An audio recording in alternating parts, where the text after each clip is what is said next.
There we go. That'll help. Let's get this thing going. So, mic check. Mic looks like it's doing its thing. Game audio should be doing its thing. Just bringing up the YouTube preview. Make sure the YouTube preview is doing the YouTube preview thing. Give that a second to wake up. Much like us all. Just a chance to wake up. I guess. Yeah, why not? Sure, whatever. Go for the challenge points. Do that.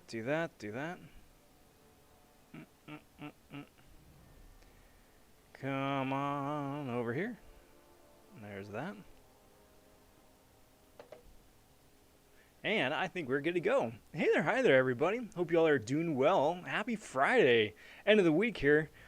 We made it. The week is done. We are 8 days into January right now. It is been pretty busy. But I do hope you all are doing well and enjoying the new update here. Tonight, I'm going to be doing putting some points in the 5-star featured Colossus arena. Going to be grinding out for 1 to 5% for milestones. Currently sitting at about 9.5 mil. So I'm in very, very good shape for that. And just, kick back, hang out for the next couple and a half, 3 hours, whatever it winds up being. You guys know the drill from there. And let's just jump straight away into it. Now there is news aplenty. We got to talk a little bit about Jubilee last live stream a couple nights back. Again, just with the new arena schedule, the live streams are Monday, Wednesday, Friday, and Sunday for the Super Serial Sunday Serial stream. But we got to talk about Jubilee just a little bit. There was the early access crystals, and if you wound up going for her in early access, I hope it worked out for you. Me personally, I did not. It wasn't. Jubilee seems like a nice champion to have, and I'm going to be grinding out for the 5-star version in Arena, presumably next week. Just waiting on final confirmation on Tuesday, but I'm pretty sure she's going to be the next champ. Get the 5-star version just to have. That'd be nice, right? But I'm not jumping up and down about her. Not gonna lie.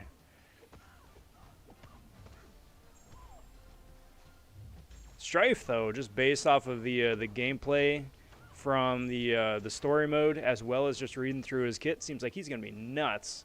So I'm very, very excited to see how he actually winds up handling in hand when we get a chance to do that, and then go from there. Before we do get too far along, though, I do want to take a moment and say a big howdy, big welcome to Shada, saying, yo, what's good, Shada? Happy Friday, bud. Good to see you. Asking, should I go for Cosmic and Tech or basic 5-star? Depends on two things. Depends on how many champions you are actively looking for in the Cosmic Tech 5-star.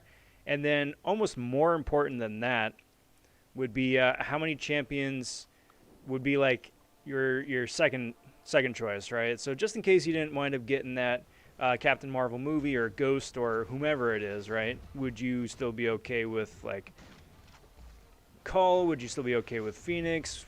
Like how many second best options are there? If it's only a couple, then it's probably better to go for the basic, just because it gives you a better pool of champions to pull from. But that having been said, it also just really depends on how excited and how badly you want that whoever it is you're going for. So that of course is up to you. That is really just depending on your account and again who you are most excited for. But I'd probably go Cosmic Tech personally, having absolutely no other info. And I wish you the best of luck. Armand popping in saying, hello, sir. Hey there, hi there, Armand. Happy Friday, bud. Howdy, howdy, howdy. Noah saying, what's up? And Noah, are you jumping on the question of the evening over here on the left? Noah's going regular axis. I don't like trying to look up and making me look down and vice versa. Fun segue to the question of the evening. Do you run regular or inverted axis? And I say why, but more like what was the first game that you played with that? Because as I was writing that, I kind of think that's how it really is. It's like whatever was your first game, whatever your first experience was with either inverted or regular axis, I think that's kind of like where it kind of comes into play. But Noah's running the regular axis. Very cool. What was your first game with that, if you don't mind my asking? Bash stopping by saying, Rob, you wrote 5-star. Oh, did I? I did. It's the 5-star. It's the Boston accent right there. It's the 5-star Colossus. Was Walking Dead. How's it going, bud? Good to see you. And Hobbit stopping by saying, hey, babes. Well, hey, Hobbit. How you doing, bud? Hope your Friday is an amazing one here. What's good, guys?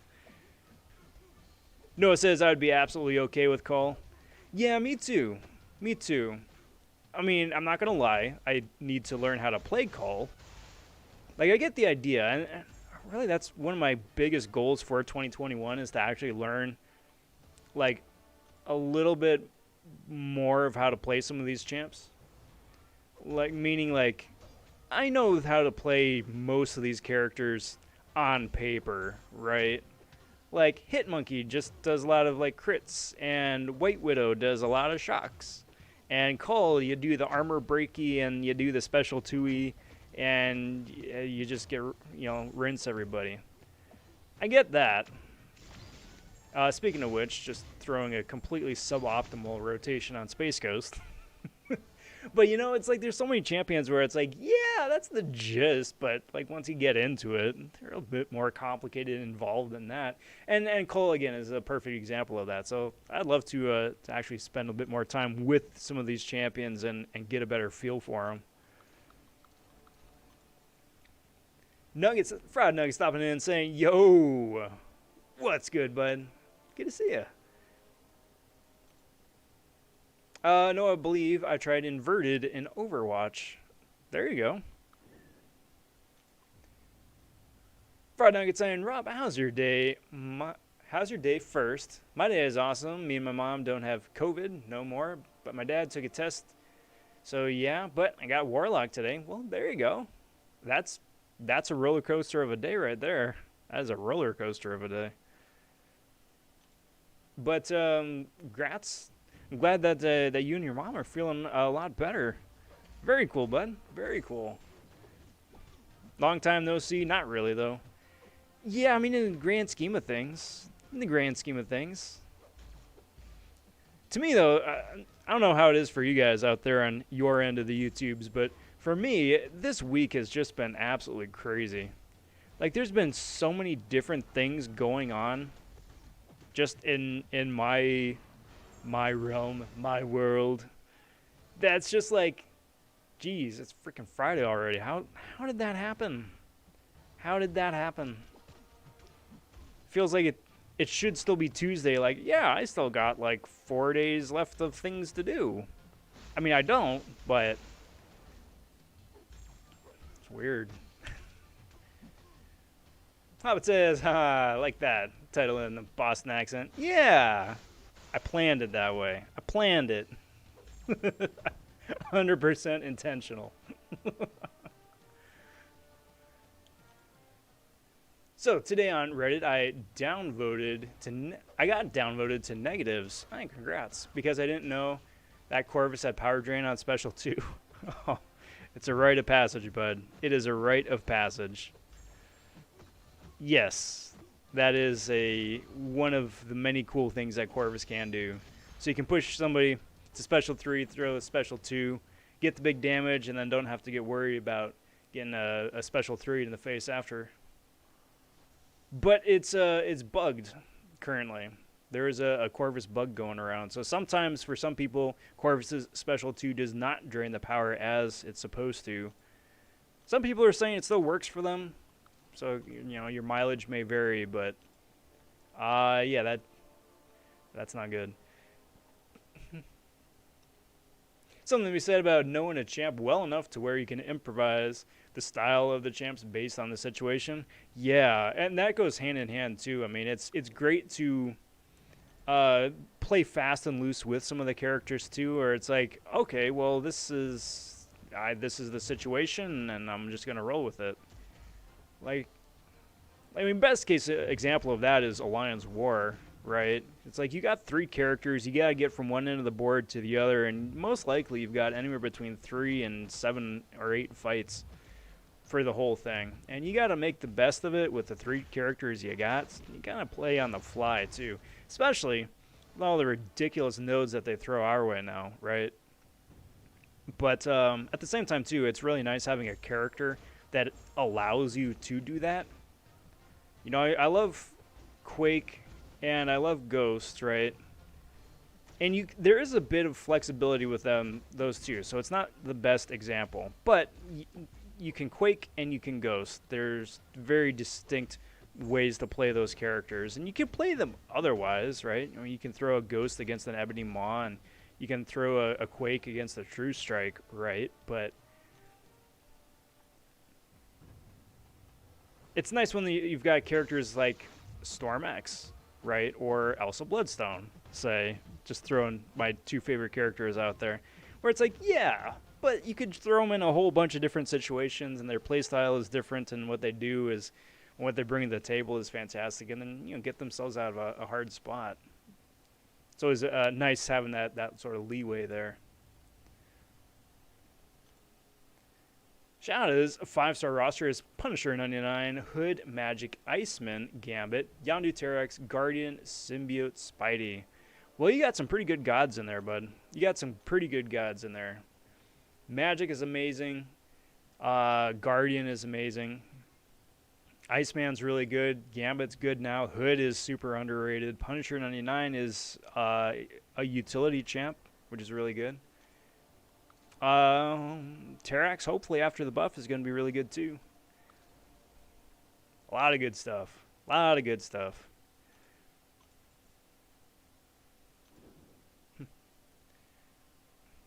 Glad you're over your Act 7 exploration slumber, Rob. Yeah.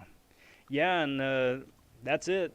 Today, I think it was today, is either yesterday or today, that was the final cutoff for Legends time. So I expect to hear back from that within the next, like, 2 or 3 weeks. Probably by early February at the latest. I am not anticipating getting a Legends time. I would be pleasantly surprised. Rather shocked, to be honest, if I do wind up getting top 100. But, you know, it's done. And at the end of the day, that's the important thing. It's done. I got a wonderful White Widow 6-star out of the batch, and, you know, I can't complain. Just got to keep practicing up, and in case, again, that I don't get that Legends run, get ready for a Legends run for 7-2 in a couple months, presumably.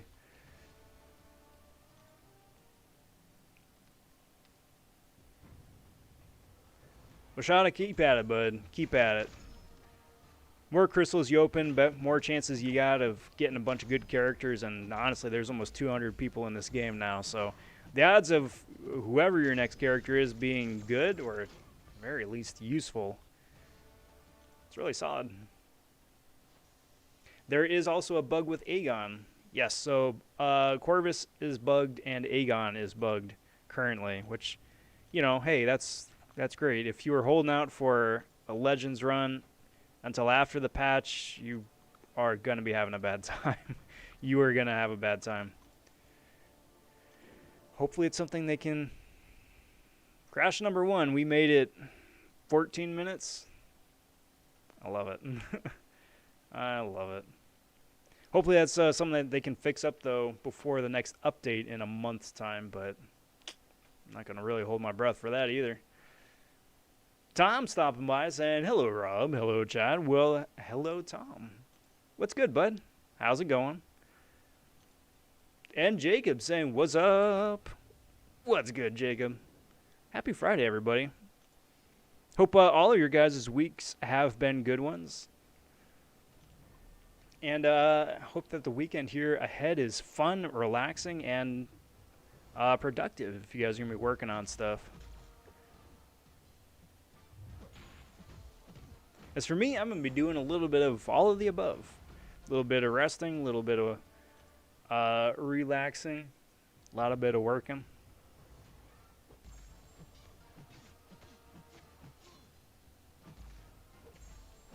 Mainly, most of it is just, a good chunk of it is just trying to get a bunch of the videos I have sitting in the editing bay through the editing bay. So I can start, like, just rapid fire posting stuff in the days and weeks to come. Because at this point, it is days and it is weeks. There's a lot of stuff there, which I'm very excited about. I'm very, very excited about.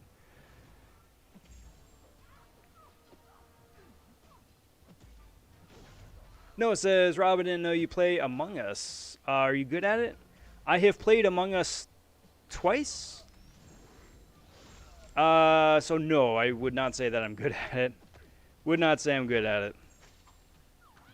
I have fun with it, but I'm not. I have a lot of fun with it. I have a lot of fun with it. See about maybe doing another one of those Among Us, or doing an Among Us stream. Talked about it a whole bunch, but I have not yet played one live on YouTube yet. That'd be fun one of these days. Maybe a nice cool down after the Jubilee Arena.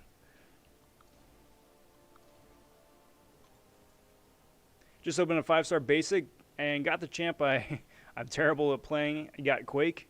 That's a god tier pull. But, I mean, if nothing else, now it gives you the chance to practice up and get good, right?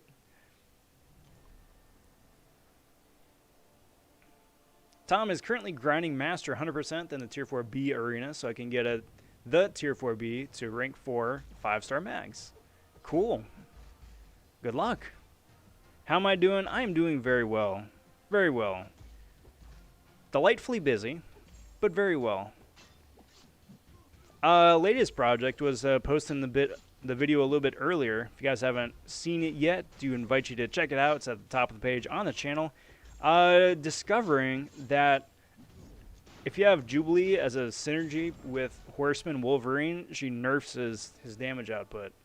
So Wolverine gets more damage without the Jubilee synergy than he does with the synergy, which I'm 99% sure is a bug, but hopefully it's a bug and not a feature, because that'd be a really dumb feature. Hey, here's this new character, sure, throw them on a team together and it makes the game worse. Ta-da! That would not be good. I love when a champion is throwing their special 1 or 2 and they got a damaging debuff and they get KO'd mid-special. Oh yeah, especially if they've got like a projectile and then the projectile just goes flying willy-nilly all over the place.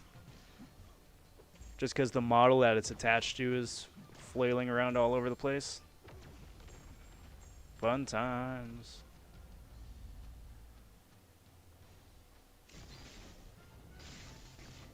Pew pew.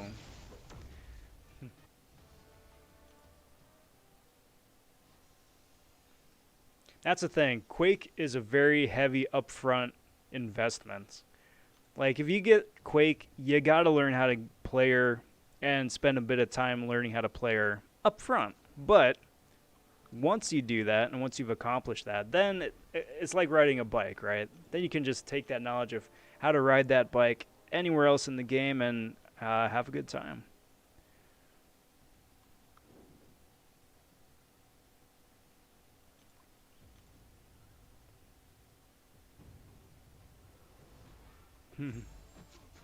Sure seems that way, right?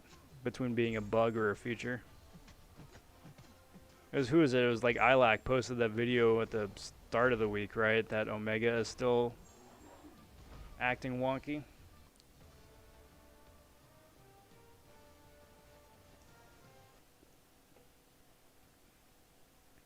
Supposedly, that's some bigger underlying issue, as opposed to just like something that, like a line of code that wound up getting crossed. And that's why it's taking so long to fix, allegedly. Which makes sense. Makes sense. I am almost at the point where I would happily join the bandwagon of either taking the game down offline for a month just so they can like switch the underlying game code and engine over to a more streamlined modern format, then just keep like, I don't know, putting band-aids over the current bit. Because like they've optimized under the hood, you know, piecemeal, bit by bit by bit by bit, to help, you know, the 2014 game function at a 2021 level. But at the end of the day, the hardware or software, I should say, is still based on a 2014 format. So I don't want a new game. I don't want Contest of Champions 2. I don't want to like get credits towards new characters on a new game and all that. Just some well-earned TLC behind the scenes. Just iron out all of the bugs, right? Keep it simple. But we'll see. I don't know. I don't think that's something that they would go for. Even though it would help the game for the long term, for the next 5 years, if the game goes that long. But they got to do something. Because every month, it started off as a joke, but now it's just the way it is. Every month, they fix a bunch of bugs and a bunch of things break. And it would be nice if it didn't do that.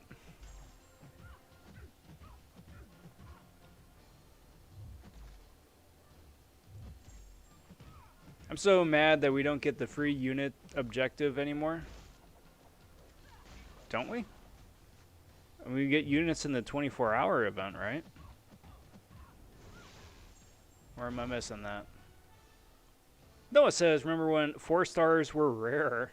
Oh, the nostalgia. Yeah, that's the thing that I've really noticed or appreciated about playing Disney Mirrorverse. Mirrorverse being basically a Disney version of Contest of Champions with Disney characters. Also by Kabam, but similar idea, similar enough. But at this point, it's like, yeah, you're brand new in the game. It's like, hey, here's your 1 star. You know, if you're lucky, you get a 2 star. If you're really lucky, you build up to a 3 star. You know, it's like just appreciating early game again, all over again. Yeah, for whatever reason. Oh boy, yeah. For whatever reason, I'm getting a pop-up right now that there will be a bit of buffering. So I'm sorry about that. Usually winds up figuring itself out after a little bit. We just gotta ride through the pixels till then. Seems to be coming out of it a little bit. That's always fun, right? It's always so much fun. Thanks, YouTube. Appreciate it. And ISP. It's both of them. I blame both of them.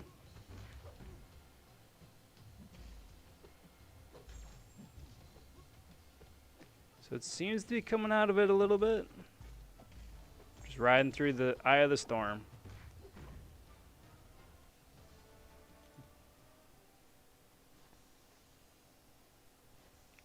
But yeah, I mean, if you guys haven't played it already, it's still in beta, and it's only available in a few select countries.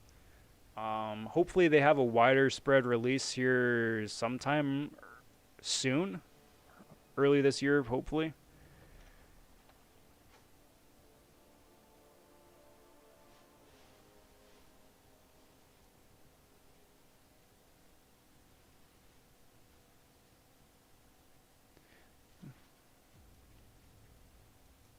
Let me see if I can find any newer info about it.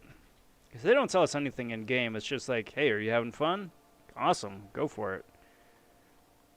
And then just kind of leaving us to our own devices.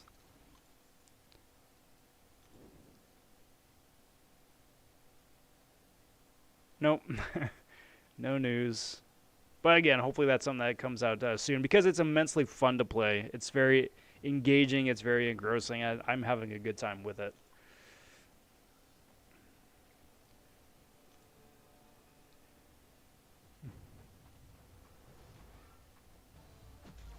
Roberto popping in saying, I can't level up champs because I don't have ISO. Don't sell champs, folks. Yep. Yep. I mean, that's threefold right there. I mean, the lack of ISO really adds up, especially at this point in the game, just because so many higher rarity champs are just so freaking thirsty for ISO. And really, the only way you can get good ISO is by duping champions, and the only way you can dupe champions is by opening crystals. And that is not something that happens very often, FTP. But also, to the second point, don't sell champs. It took me 4 years to get a 1-star Wolverine back. And I needed said 1-star Wolverine for variant. Because of course you do. Don't sell champs. Don't sell champs. The amount of loot that you get by selling a champ is so insignificant to the difficulty of reobtaining that champion if you need them later on, where it's just not worth it.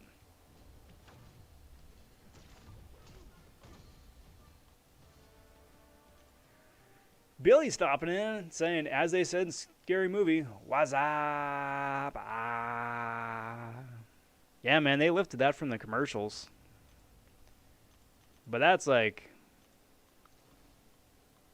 geez, late 90s?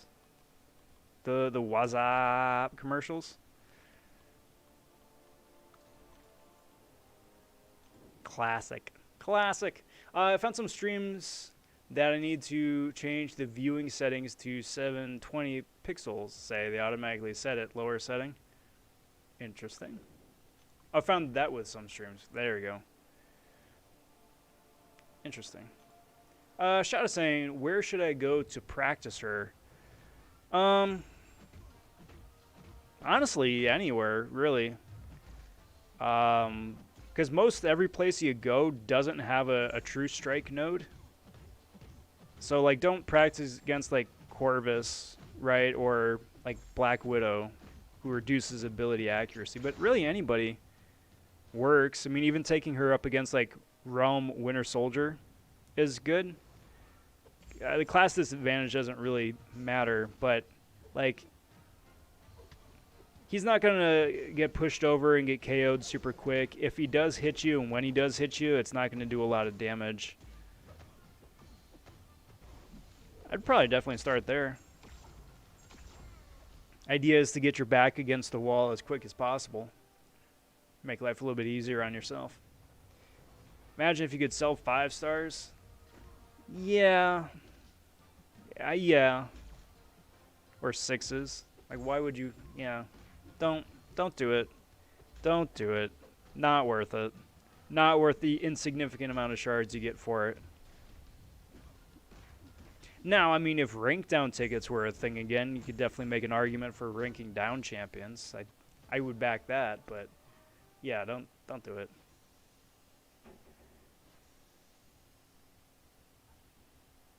Billy's saying, you talking about the Bud Light beer commercials? Yeah, pretty sure it was Bud Light.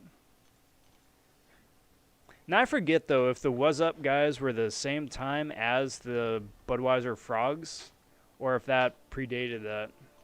If that was like the previous campaign. But like those two were like, they were contemporary. Marketing in the late 90s was on point.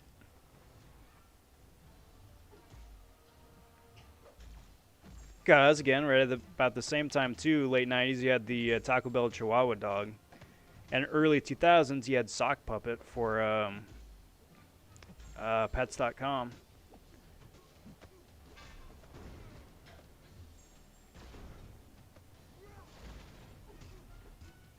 It's freaky, like 20 years later, there's still friggin' stupid commercials that I remember. Never bought the product, but the freaking commercials.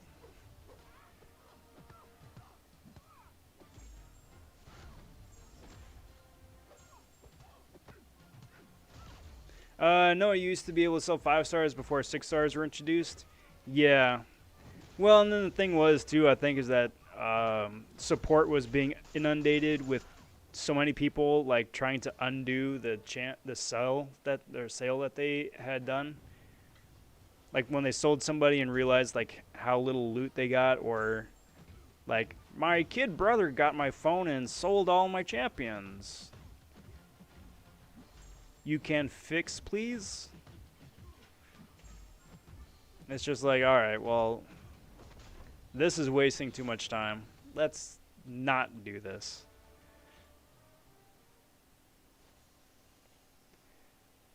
Noah says, should I take up Emma, Colossus, or Sunspot? I'm on 512. First question, who is awakened?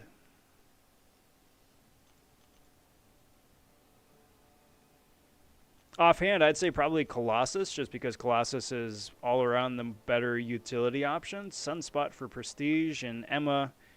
Emma can be a bit tricky to play, but she's super useful. She's got arguably one of the best immunity systems in the game.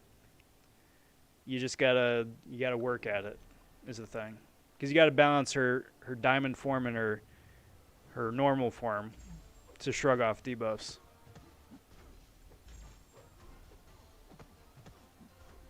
There's the diamond form, and then there's the damage form. That's how she's balanced.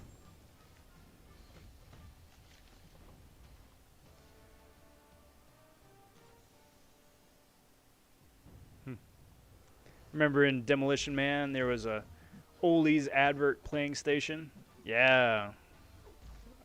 Demolition Man, that was like pre-YouTube too, wasn't it? What am I doing? I'm Falcon. Let's get that extra crit. No one's awakened? Still probably Colossus. Still probably Colossus. Boink. I think the real reason was because they didn't want anyone to have 6-star shards unless they paid for it. Because if you sell a rank 5 4-star, you'll get about 800 5-star shards. And they didn't want to give 6 stars for that. That also is a very valid point. How freaky is it that they just barely have started to recognize or at least acknowledge that 6 stars are the going meta? You know? Like, it was like this big old hush-hush thing before that. It's like, no, 5 stars. 5 stars are where it's at. I'm like, yeah, 5 stars are cool. And 5 stars are going to continue to be relevant for a very long time still. However, you look at any of the whale accounts in the top AQAW, which is where everybody is trying to either get to or trying to compete against. Yeah, it's like high-end 6 stars right there.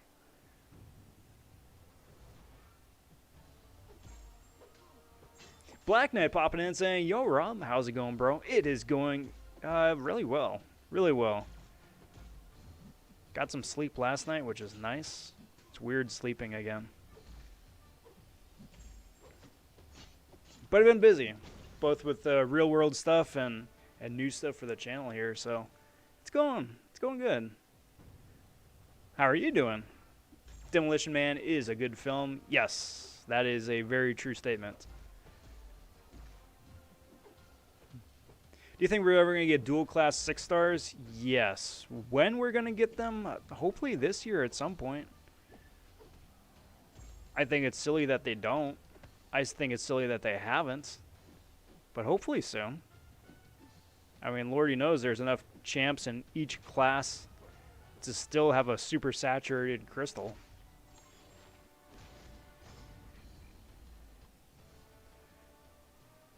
But really, they just want people to keep opening up basics or features, and fleecing isn't quite the right word, but they want to maximize people's 6-star usage, keeping that whole like 6 stars are super exclusive thing going.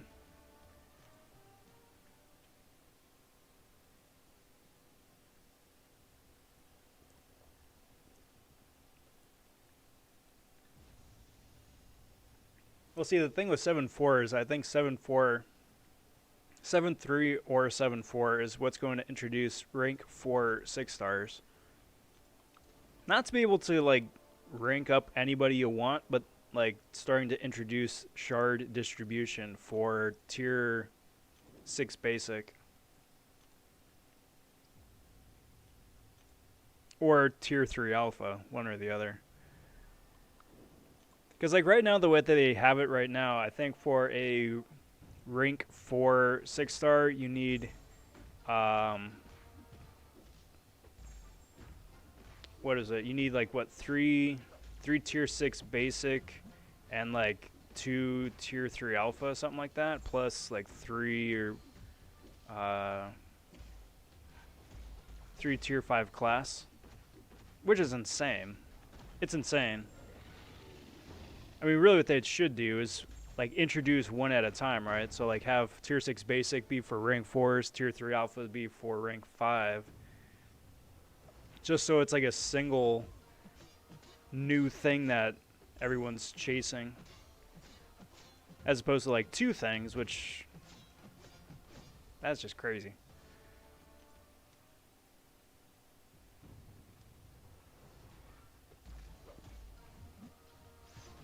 That's the thing. They're never going to be able to stop the whale spending.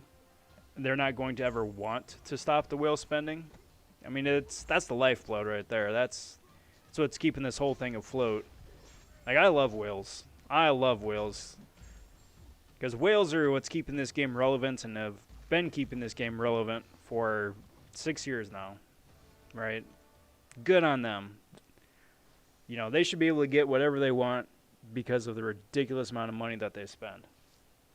Not disputing that. However, the problem is that because the rewards are so mediocre for everybody else, everyone's always trying to compete for those whale spots just to get something that's worth our while. And that's the problem. So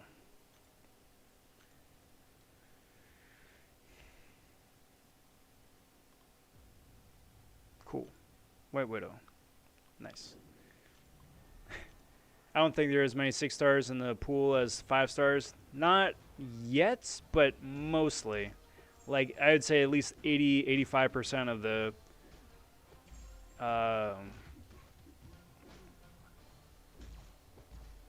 there's like 85% of the 6 stars available as there are to the 5 stars.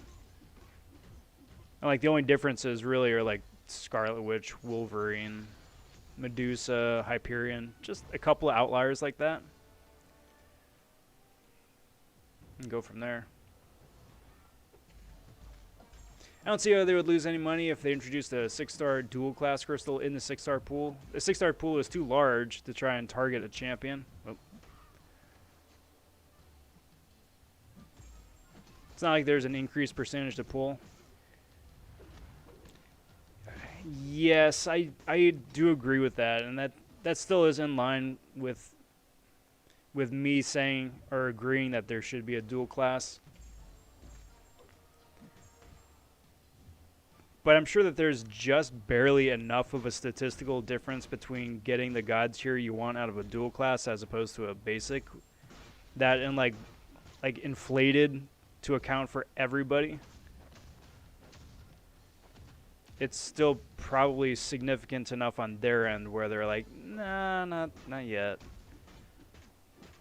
Which I disagree with, but, you know, that's why they don't have me in charge. Hey, stop it. Stop shrugging off debuffs. Stop it.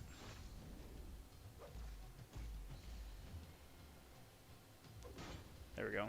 Joshua popping in, part of the Lefty Knox raid. Cheers, Josh. Much appreciated. Good to see you. And thank you very much for jumping in. Cheers to Lefty as well. Lefty is a friend of the channel. Do check out his channel if you have not already. And Joshua, thank you again.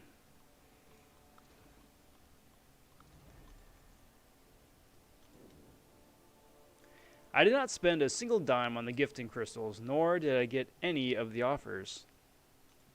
Well, nothing wrong with that. Nothing wrong with that. Like, for some of the bigger openings, too, the actual drop rates for any version of Kang or Thanos or the 6-star Nexus was basically non-existent. Like, you could open up 50, 60 of those and get none of those cool things. And by that point, the amount invested into getting those 50, 40, 50, 60 crystals is not worth a Nexus, you know? Or even those champions, really. Like, I wouldn't be happy with that if I wound up investing that much to get a single 6-star trophy champ. Nah, no thanks. I'll just keep spinning the roulette every season with some of those milestone ones, and then one of these times I'll get lucky. There are 50 million downloads for this game on Google Play. I'd say about 10, 15 million play. So surely the ranked rewards should span a bit further than 300 in Arena. Yes.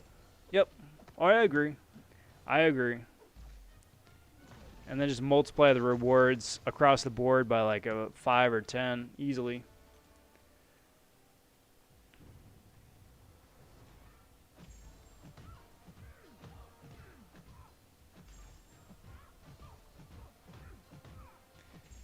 Because, like, I get slowing down progression to keep people invested and playing along for longer periods of time. But at some point, too, it's like, yeah, but there's got to be, like, an end goal, right?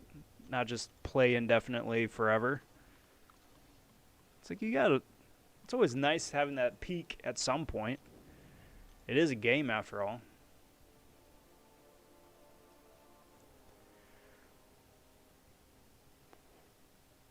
And Lefty popping in, part of the Lefty Knox raid. What's good, Lefty? What's good, Joshua? Much appreciated for the raid. Cheers, guys. I feel like this should increase the quantity of a Tier 4 Basic or Tier 2 Alpha you get from a Crystal. It should also be from 1 to 2. I mean, your base is paying $10 for a 50-cent item that you can get from the Glory Store. Yup. I agree. I mean, also, while they're at it, just increase the number of Tier 1 Alpha, Tier 4 Basic we get from everywhere, you know? Like, hey, you know the 3-day arena? Well, instead of getting 3 Tier 1 Alpha or 2 Tier 4 Basic out of a grind, why not just, like, hey, say sky's the limit? You know? Every 1,000,000 points, you get another 1 or 2 or something like that. Or 500,000 points for a Tier 1 Alpha. And you just can keep going to your heart's content. Because if you're willing to put up like 40 million points to get 40 Tier 4 Basic, have at it. Go for it. That is a grueling 3 days, but you put it in the points, so you should reap the benefits. It's not that way, but it should be.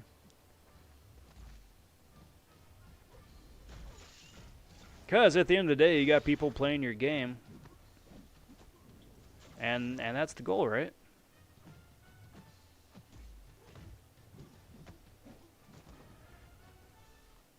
Bait stopping in. What is good, bud? Saying, sup, Rob? Been getting a lot done in 6.2 exploration lately. Past couple of days, I explored 6.2.1, 6.2.2, 6.2.5, and got 3 paths left in 6.2.6, leaving the 2 easiest quests for last. It's the way to do it. That is absolutely the way to do it. It's how I like to do it as well. Because, you know, getting through the entire rest of the quests, the different paths, all the difficult stuff, just get all that grueling slog out of the way. So by the time you're done and tired and over it, it's like a downhill coast. Hey, Joshua, much appreciated, bud. Thank you kindly for that extra sub. Glad to have you part of the community here, and cheers again for the raid. I wish you a very happy Friday, bud.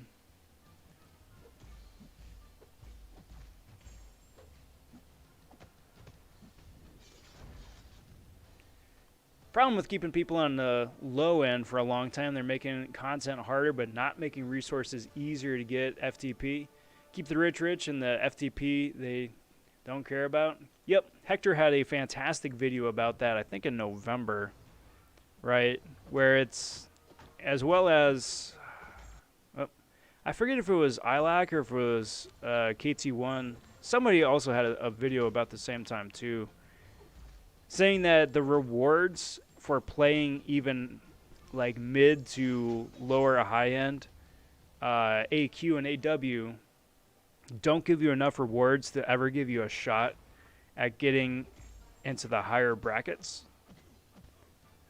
So it's like, let them eat cake.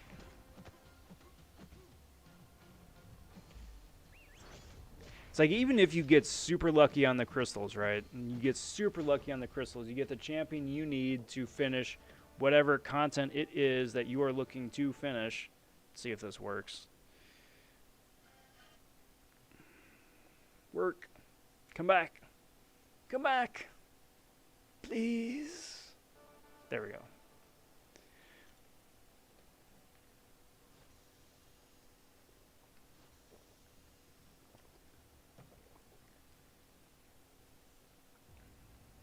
And that's a problem. That's a problem. Because again, like I was saying just a little bit ago, like, let the whales wail, you know? Give them the shiniest toys, give them the shiniest characters, give them whatever rank up resources they want. They've earned it, you know, go for it. And let the whales compete against the whales for even bigger whale prizes. But give everybody else, all the rest of us who aren't whales, something worth going for as well, you know? Like the gifting event. If you aren't in the top 30 alliances, so like if you aren't spending $10,000 each on stuff, the rewards suck. Right? Like just even going back and looking at the rewards, right? So like top rewards, everyone keeps pointing out is like the full tier 5 CC selector.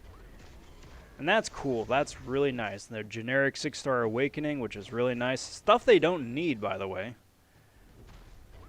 But all cool stuff. But then you get to like the 1 to 5% or the 1 to 10%, right? So like the literally next bracket down, the best prize is, here's 3,000 6-star shards. Here's 8,000 5-star shards. What am I going to do with this? That's nice, I'll take it, but who cares? That's like a month's EQ right there. And this is like the big end of year gifting events. You've been anticipating and saving it up for this all year. Enjoy those same rewards you get for just playing the monthly event. Uh-oh. Huh. I should probably pay closer attention to that. Oh, this is going to suck too.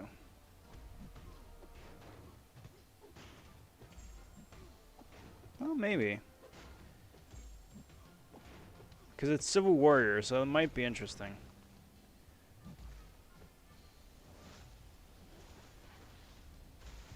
Because Civil Warrior's armor ups prevent ability or reduce ability accuracy.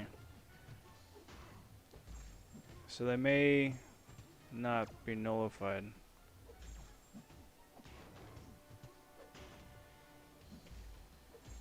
No heals for you. No power for you.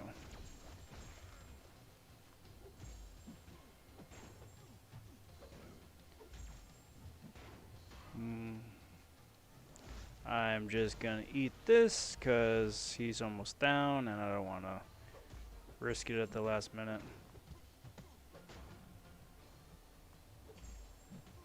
There we go. Playing it safe. Playing it safe. 65 is probably the worst quest design in the entire game.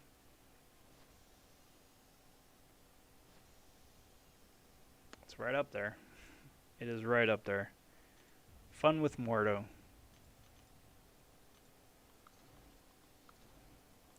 Some of that stuff in Act 5, though, was not designed very well either.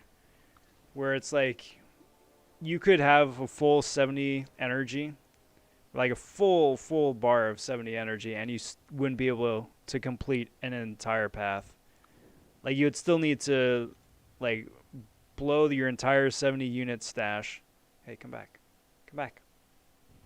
Your entire 70 energy stash, go away for a while, and then come back in like 3 hours time to finish a single path. It's Or inversely, like each chapter would have like 10, 11, 12 paths or something like that, so it's just never ending. It's like, that's not fun. That's busy work. Like, the prizes are adequate, but it's just still busy work. Black Panther stopping by saying, "Yo, Rob, how are you? It has been a lot of days. What's new?" It has, but it is good to see you. It is really good to see you. There's been a lot of stuff going on. As far as just channel-wise, I've got about like 10 or 12 videos that are just collecting dust in the editing bay that I got to put together. Did put out a video a little bit earlier, though, because it's topical, how Jubilee breaks your Horseman Wolverine. So don't pair them up together or else you're going to have a bad time. But otherwise, it's been going pretty good here in the real world outside of the game. I can't complain. Just trying to get a bunch of ducks in the row, too. I'm the kind of person who has, like, 100 different projects on the back burner, and I like it that way. But at the same time, too, I also kind of want to get through some of them. So I'm trying to actually, like, again, like I said, get my ducks in a row so I can actually start getting through some of them. So I can come up with more projects for myself. Hey, crash number 2. That is, what is it? 35 minutes later. So that is crash number 2. Crash number 1 was at the 14-minute mark. Crash number 2 is at the 51-minute mark. Fun, guys. It's fun.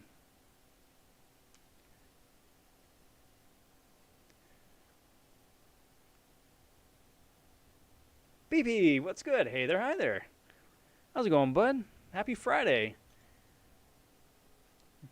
Nice to see you experimenting with your next rank 3. Got a tech gem for that Civil Warrior. BP, you got jokes. You got jokes. You know, if they actually gave Civil Warrior a more respectable damage output, I might actually consider it. For rank 2, at least. Rank 3, no. What I would actually probably wind up doing instead of a rank 3 is I would probably take the 5-star up to rank 5. I'm really starting to reevaluate the importance of rank 5 5-stars, and I'm starting to take 5 stars up to rank 5 again. Because for the longest time, I'm like, nope, 6 stars only. But now I'm like, yeah, but... So... Emola stopping in saying, what's the prediction for Colossus? 30 mil? No. Actually, yeah, 30 mil. I'll say 30 mil.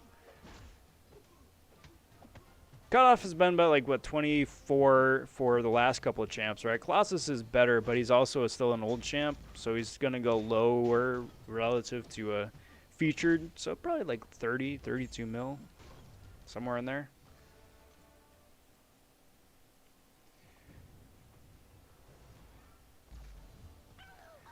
Bates says, Mordo honestly wasn't really a problem. I soloed with Doom almost every time once I got the hang of it. The gates, though, are terrible.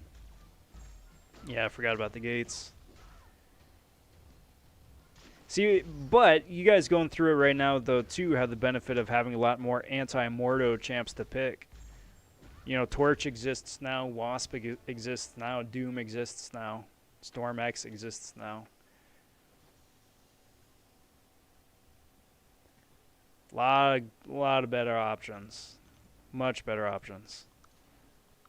Yeah, but those gates... Fun.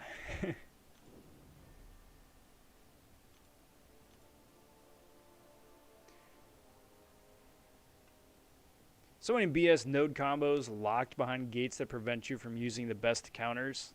It's where Units Man comes in handy. All that editing giving some strife. You know, dude, I can't talk about that. I can't talk about that. I'd get booted so quick if I talked about any of that.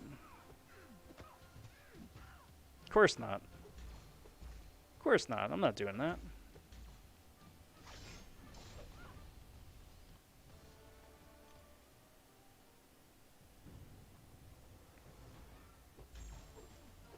still don't understand how this game does a monthly update, and every time we have an update, there's more issues than there was the previous month. Yeah. So my idiot understanding of that is twofold. First of all, they're working on a previous build for a future build, so it like leapfrogs. That's how it was explained to me once. Like, hey, you fixed this bug 2 patches ago, and now with this new patch, you're reintroducing the bug again. Why? That's why.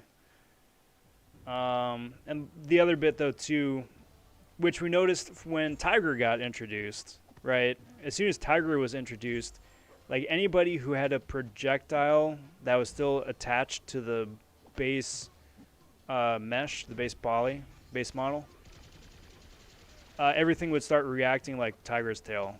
So like Medusa's hair would like try and act like Tiger's tail animation. Ghost Rider's chains would act like Tiger's tail.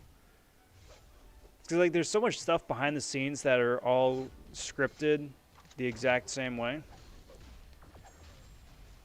Where it's like if you tweak one thing, then it just winds up breaking a bunch of everything else that references that thing that you just changed.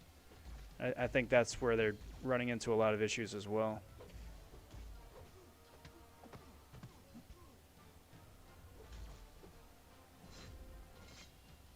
And there's so many exceptions to everything. Rules, exceptions to values, debuffs, stuff like that. Just keeping it all straight on their end is a Herculean task. That's what I'm saying. They just need to like take a month off. Like build up a new backend right now currently. Then take like 2 weeks to a month off to implement it, to switch it over from the old system to the new system, the streamlined system. And then just keep building off of that. Nix all the different like duct tape together solutions that they've come up with the last 6 years and start fresh. Or fresh as you can.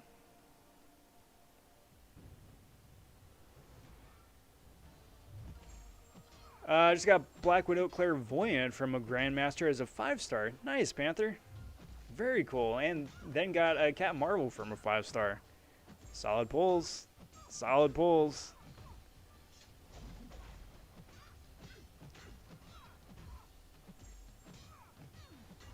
Doink, boink, yoink. If a 5-star has a good utility, isn't in your 6-star roster? Let me read that again. If a 5-star has a good utility that isn't in your 6-star roster, then it's worth it. Yeah, exactly. Exactly. And at the same time, too, there's a lot of champions out there that really need high sig abilities to be good. And those champions I take up to rank 5 as 5-stars. Like, if you can get away with either being unawakened or having, like, Sig 20 or something like that, that would be a great option for a 6-star or 6-star rank up. Because champions like that exist all over the place.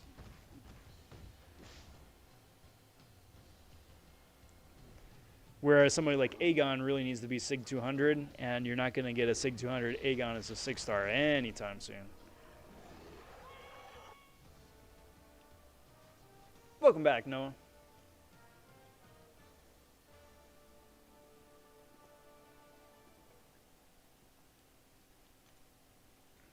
Nothing wrong with that, PP. Nothing wrong with that. APOC is an amazing character. Hoping that they buff Iron Man Classic.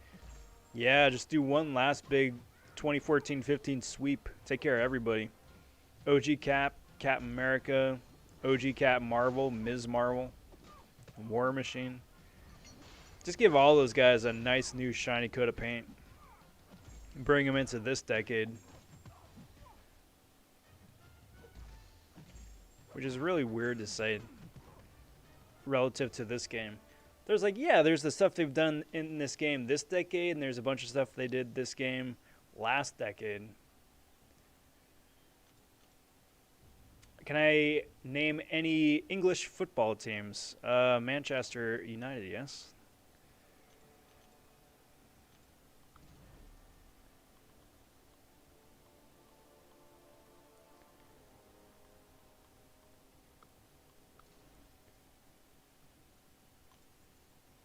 That is a team.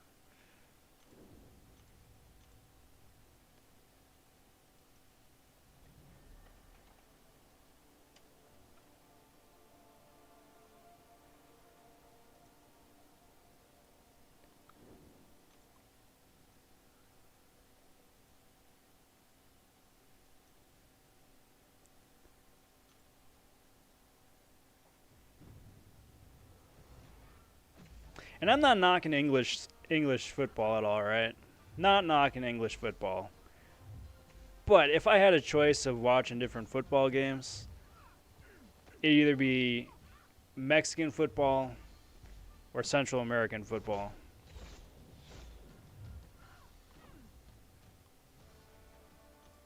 Personally. And watching it in the native language. Because I'm sorry. Like, listening to the World Cup, right, the last World Cup, like, you would get, and I, okay, so I'm an English football scrub. I don't know the announcers. I don't know them by name.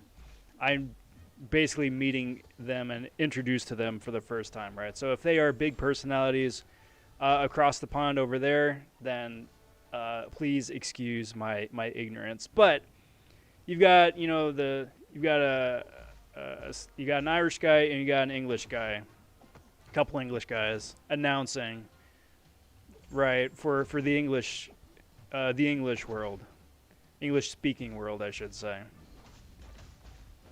And how do I put this delicately? They are very much an English sounding announcer duo, for better or for worse. And it's like, cool. Mm-hmm. Yep. Nice. Mm-hmm. Oh, I'm sorry. You guys are talking. The crowd is much more energetic and getting involved with the play. If you guys could just like just calm it down, just tone it down just a little bit, so I can listen to the crowd and actually get a bit amped up about what's going on right now. That would be great. Whereas when I tune in to, to the Mexican announcers and the Latino announcers, holy crap, that is how to do it. You know, those guys could announce like the most mundane things and make it exciting. Just the way they announce it, the way they talk, the way that they get excited about it. It gets you excited about it too, especially, again, for someone who isn't like a native or natural football or soccer aficionado, right? Like if they did that for baseball, people would be so much more excited for baseball. But they don't. It's much more akin to the English announcers where it's like, yep, that's just what happened. The pitcher is winding up. That is a fastball over the corner of the plate. Oh, that's a pop-up into deep right center field. The right fielder is running back to the fence. Does a double backflip climbing up the wall. Misses the ball, and that is a home run. That is a 3-run homer right there. You know, it's just like, good Lord, man. Just like, where's your coffee this morning? You got to like pep it up a little bit. One of the reasons why it's more exciting actually going in and watching the game, because you don't have that stupid announcer in your ear the whole time. You can listen to or we used to at least, listen to the crowd, because the crowd is so much more involved and invested than the freaking dry announcers. Anyway, that's a long ramble. That's a ramble. BB says, if I ever get the opportunity to visit Kabam, I wear a t-shirt that says, hugs, not bugs. They don't let me in. Might also be wearing a furry Viking hat and waving a flag with the vonShoe logo. There you go. You got to get the face paint, though, too. Yeah, complete the look.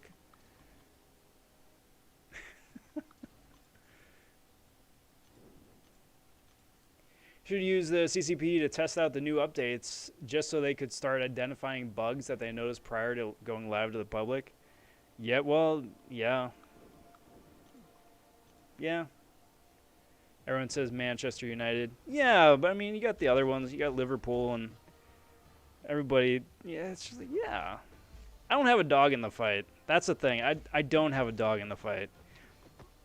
I think that's a local thing. Like for you guys, Manchester and Liverpool is the same thing as like Chivas and America out here, right? Arch rivals. Every time they get together, everyone just goes crazy. Or like for college football, USC, UCLA, right? Outside of SoCal or specifically even parts of the U.S., right? Who cares? I would hazard a guess to say that very few people outside of the local area right here care about USC, UCLA. But I don't know. That's just me. I think it's great. I think it's great. Rivalries just make things so much more interesting. But really, a localized. It's really a local thing, I think.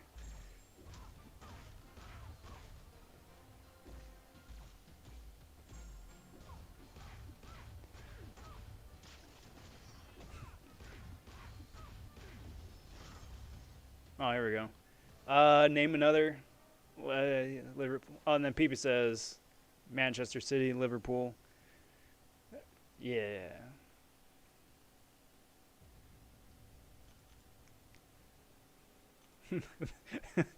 The Tootinghams.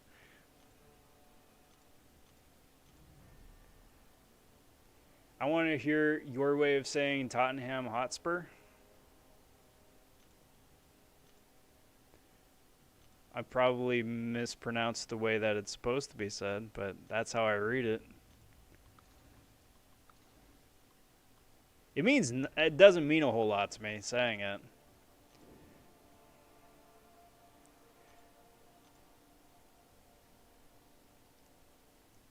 Juventus, Euro team with a Mexican name. Are they? Is it a Spanish team? Is that where they get it from? I mean, I understand the whole notion of embargo and all that trying to prevent people from leaking info, but I really think that these bugs are getting much worse than they're getting better. Yeah, I mean, baby step number one is to, again, get a bigger team on fixing bugs. Because by the time that CCP gets it, it's too late to fix anything, save for like values. Because who it was? It was Space. I think it was Space Ghost. Was the last one where they toned down his values before he got released. I think. No, it was APOC. Sorry, APOC was the last champ that was like that. So nothing about APOC changed except for his values just a little bit. But like, if there was something that was just fundamentally broken about the way he interacted with either a node or a champion or just an animation, that would not be fixed. Because the process to fix that takes too long.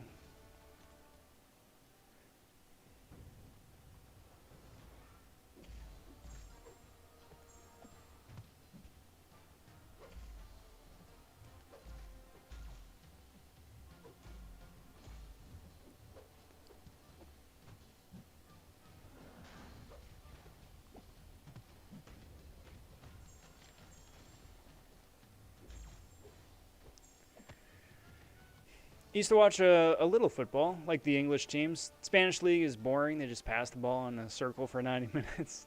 That's funny. I will say this, I do very much appreciate them cracking down on flopping.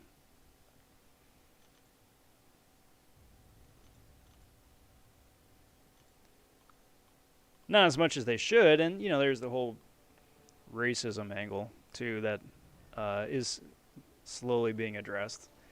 But, I think those are good, important things to for the game as a whole.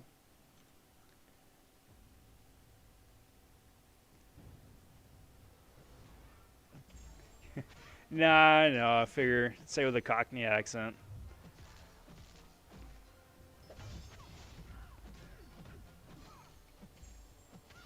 I could.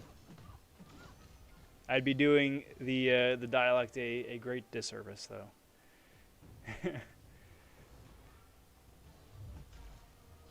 Especially when the game is kicking you out in the middle of AW fight or an AQ fight when you come back and you have half health.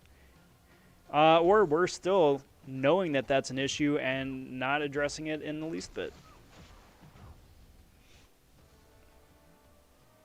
Like, we got the compensation package early December, right? Where it's like, yo, sorry, game has been laggy. That sucks. Here's some free stuff. Sorry. And it's like, hey, thanks. Appreciate that. And then it's like, is there going to be a January update to that?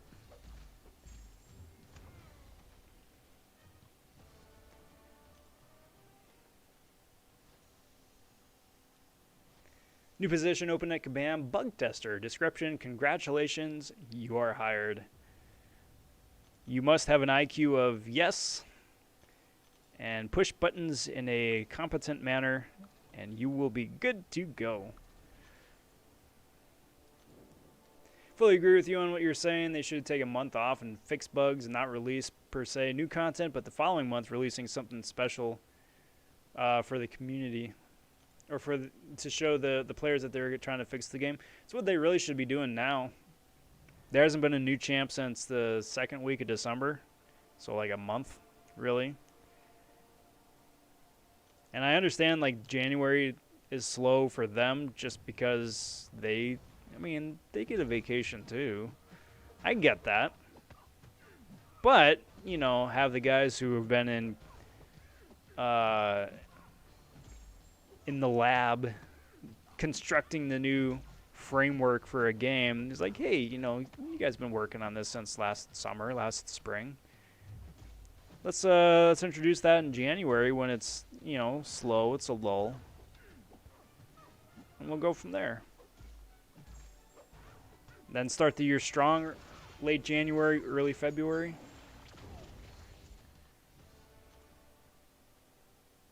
My mother told me I would go far in life, but she also said she wishes I stay there. Well, what you gotta do is you gotta find yourself one of those nice little tornadoes like in The Wizard of Oz, right? So it can bring the whole house, the whole family, the farm, and all that. So you all stay together and you never leave the house, but you're in Oz now, so things are a little bit more colorful. You got like golden roads every place to mine and turn into teeth or coins or giant cows. You got the local residents with all their different guilds singing songs and flying monkeys overhead. That way everybody wins. Panther says, who is my favorite champ to use? PP nailed it on the head. It is Elsa Bloodstone. Even still. Love me some Elsa Bloodstone. So much fun to play.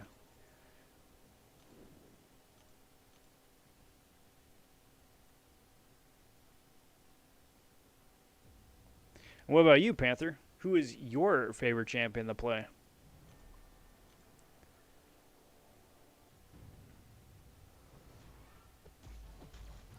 Nah, I ain't following no yellow brick road. Yeah. Well, surely there are other roads, right? It's not like one big all roads lead to Rome sort of thing. Wouldn't that be an interesting way for Oz to like denote distance or location? Is if the road changes gradation of yellow. So if you're super close to Oz, like this road is like gold. It is yellow. It is vibrant. But you get a little bit farther away, it muddies a little bit. It's more of a yellow ochre. And by the time you're like on the other side of the country, it's like this really dull brown. So, if you want to go to Oz, you just gotta keep following the road, and the yellower it gets, the closer you get. PP loves using Claire. Used to be Domino, now it's Claire. I think that's for the best. Domino's fun. She's fun. Fun to bring along, fun for some lulls, but at the end of the day, it's always nice coming back home to Claire. Tried and true. Super reliable. A lot of fun.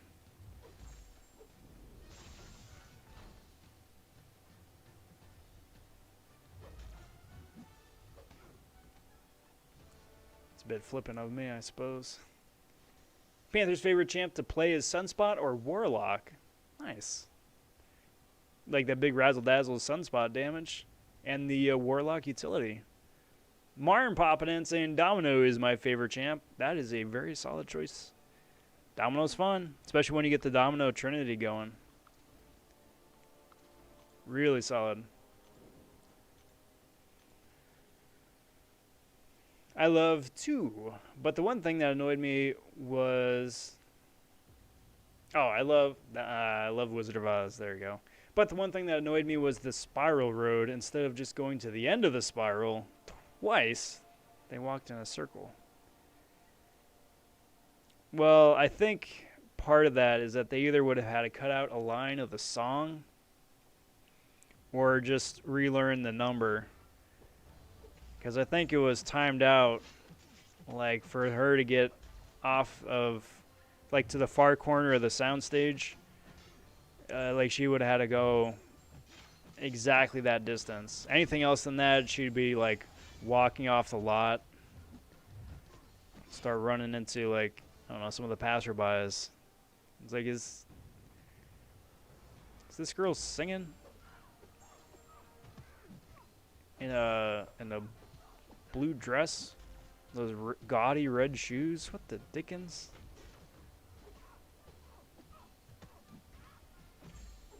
Toto, I don't think we're Soundstage A anymore.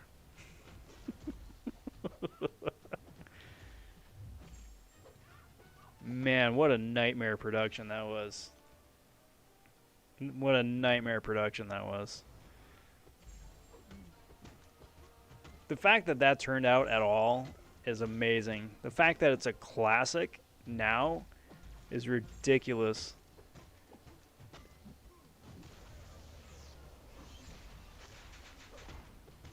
I mean, poor Judy Garland, of course.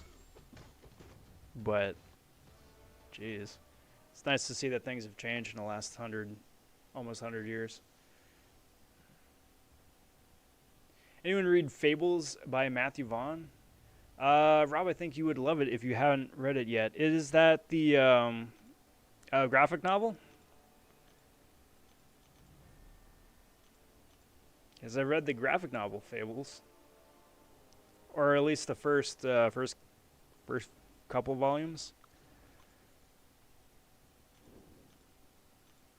It was a lot of fun. If you and I are thinking of the same thing, a lot of fun.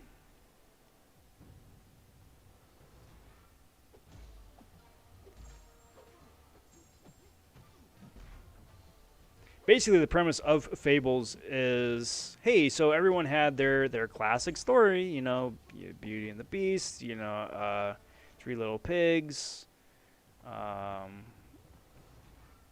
Snow White. Everybody had their story. It's like, all right, well, they had their story, but now what are they doing with their lives, basically?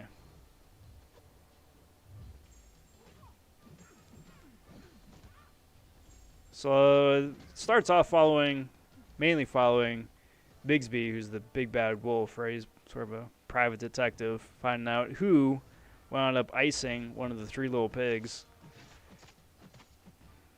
It's very interesting. It's also, if you guys have played the game, The Wolf Among Us,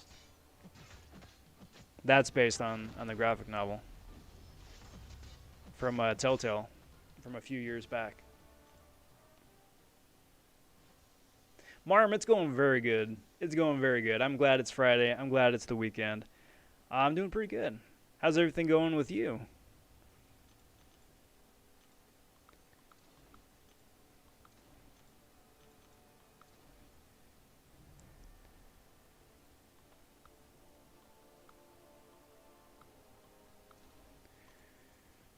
just a rank 4, my 5-star domino. Very cool, very cool.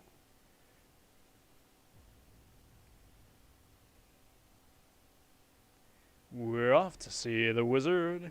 Back up, out of the road, coming through. Got hot coffee here. Hot coffee.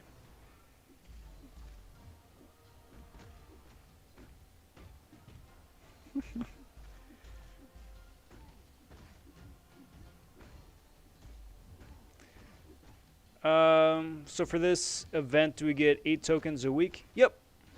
Yep. That's exactly right. 8 tokens a week. I still have 5 I gotta use. It's 5 more playthroughs of the mutant quest. Should probably do that sooner than later just so it doesn't catch up to me at the last minute.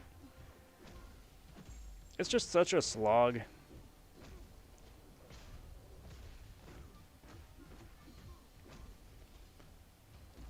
I have very mixed feelings about that. Like, on one hand, it's really nice that you can just do it in one sitting and just get it done and then not worry about it because it's over. But the other hand, too, it's because you're all doing it at once and because it's a slog and you're doing the same fights over and over and over and over and over again. It's so monotonous and dry. Basically, the MCU meets Lord of the Rings for all the kiddie fairy tales. Good reading if anyone is that stuck at home. Yeah.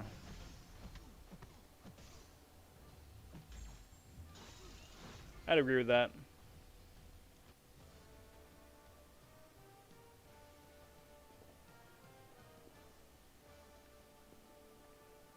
Panther digging on that X-Pool Dead Force.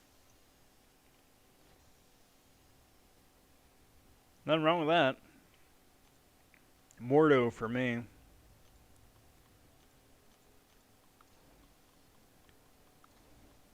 Alright, so got all of the 6 stars done, finally. Hour and a half into the stream and all the 6 stars are done. Top off some of the 5s here for good measure.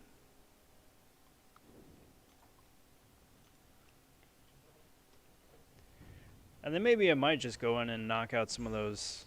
that mutant quest. Just, you know what? I will after this round.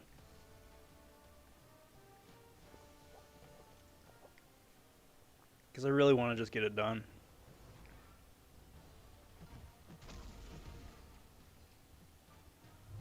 Boink, doink.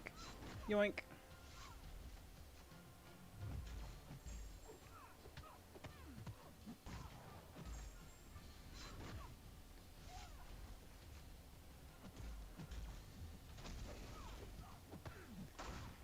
Poor Quake never stood a chance.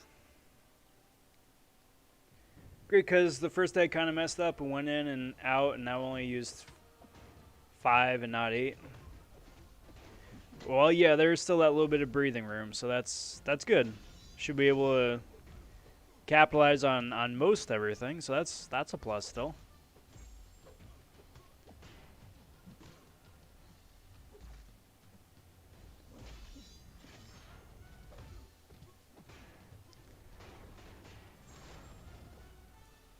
Does Black Widow have a release date? Is that February? I genuinely don't remember anymore. Like, WandaVision's coming out in a week. A little over a week. Finally. That's cool. But I have no idea about Black Widow. It's still weird that Black Widow isn't out first.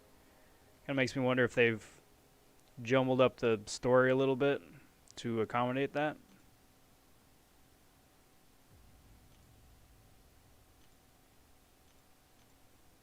They may have. Perfect series. Well, that's cute. I'll take these 1,000, 2,000 odd some premium shards. Thanks, guys. Appreciate all that.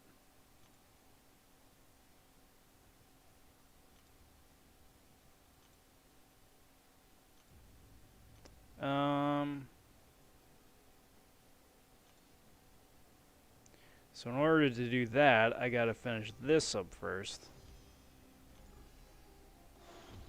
Perfect. So I just was burning some energy in master mode. Getting that going. Mysterio was Marm's first 4-star.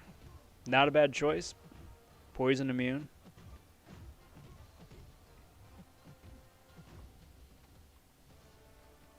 I don't even remember who my first... I think my first 4-star may have been OG Magneto. Like right after he got added to the crystal. First 3-star was World War II Cap.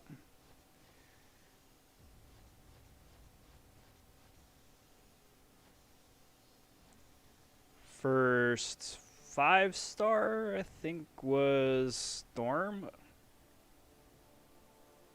Second one, I think, was OG Magic. I say OG Magic like there's any other kind.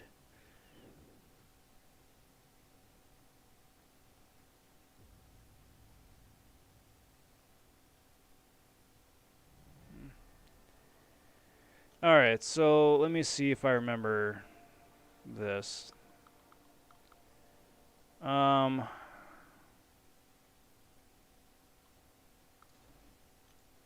I generally don't remember who I brought last time.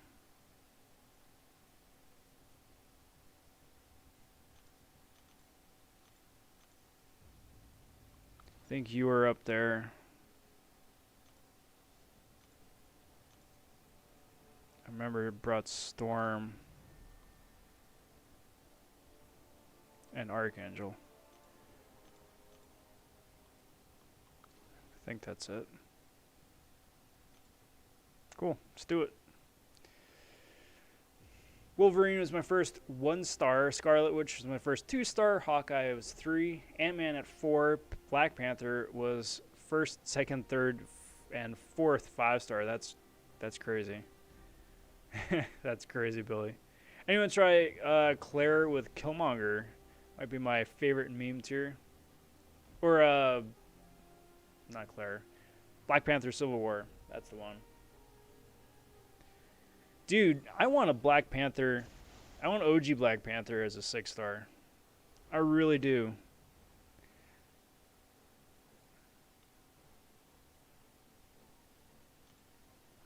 Like, that dude's dot damage output with his synergies is crazy. Plus, again, because of those synergies, synergizes really well with champs I've already got ranked up.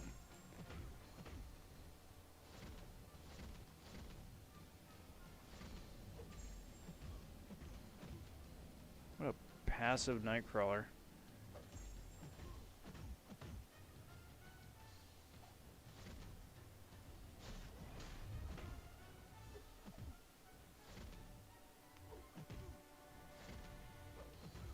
Come on.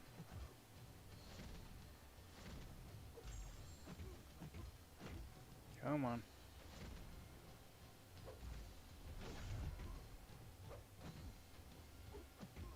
Come on. Good lord. What a passive pain in the tuchus. So passive.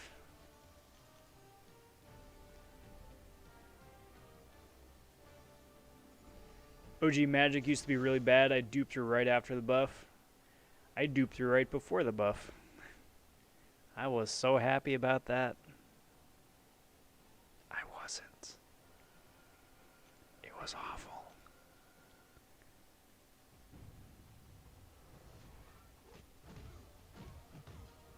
Yeah, I was really salty.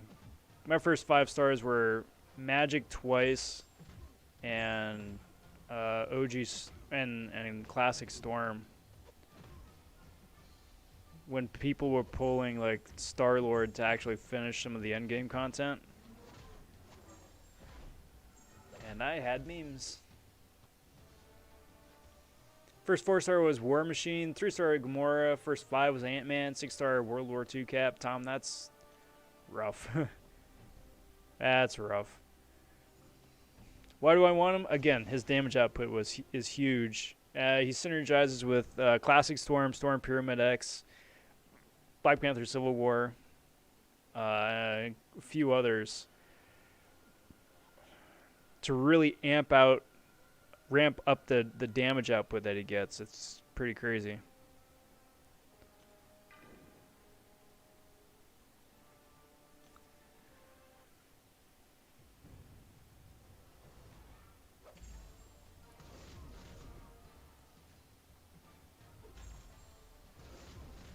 Probably should have saved my Archangel for Rogue. For the Aegis Heavy.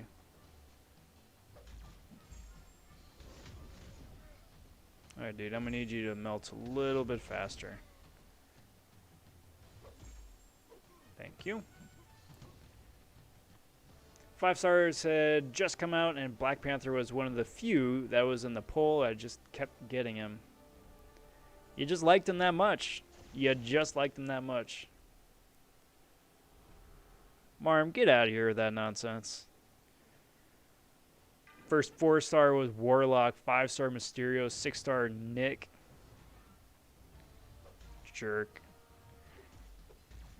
You lucky fella. I mean, that's fantastic. That's very rare, but very, very cool at the same time. And there you go. So much for Aegis Heavy. This guy gets you to throw your special. Thank you.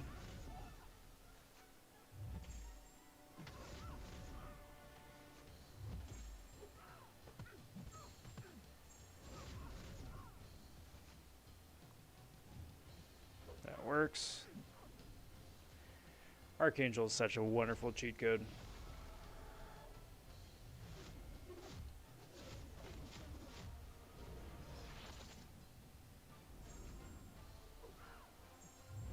Okay, special me please. Special me please. Come on. Really? Thank you.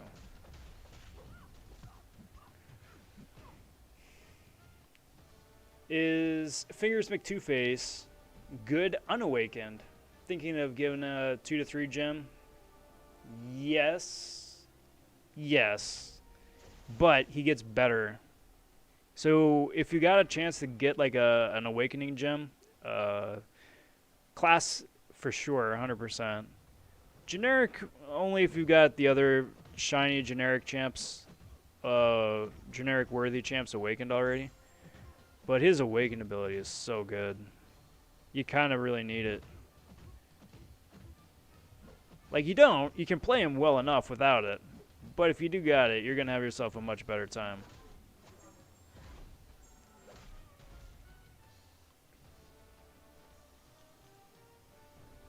Yeah, and then Taters is the guy to watch. Taters have been putting out a lot of good videos about iBomb.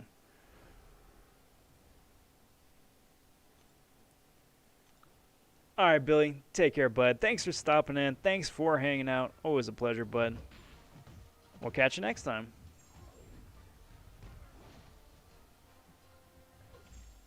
Probably for Sunday for the Super Serial Sunday Serial stream. We got a good one. We got a good cereal picked out. I'm pretty excited. This is gonna be bad. Oh, that worked out rather well. All right, buddy. Special me, please. Please. Please. Come on, dude.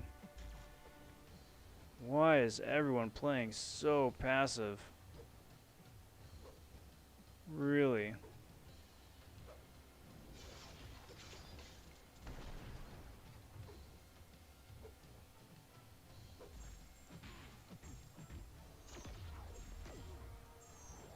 Beautiful. Got Mysterio from a legendary crystal, not even a 5-star. Lucky.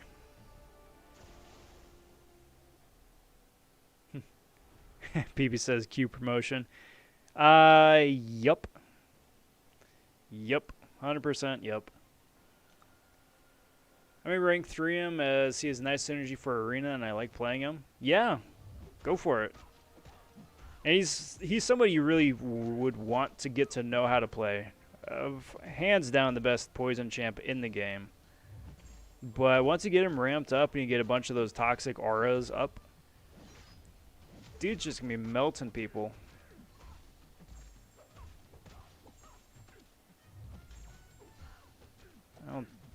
Should do it. Yeah.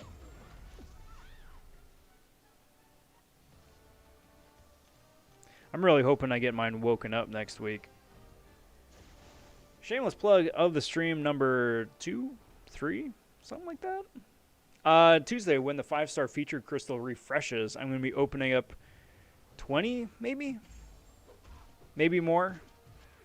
Featured 5 stars, going for Awakenings on iBomb, for Space Ghost, for Spider Ham, and APOC. And hopefully they have some exclusive champs in there. That's really what I'm hoping for. Some exclusive characters, and then go from there. So that'll probably be going live right after the crystal ticks over at 10. It's probably like 10:30, something like that, Pacific Standard Time. So if you guys are around Tuesday morning, I'll be catching you then. Cataclysm popping in. What's good, bud? Saying Rob. How's it going, bud? Happy Friday. Welcome to the stream. Hope you are well, my friend. How's the week been?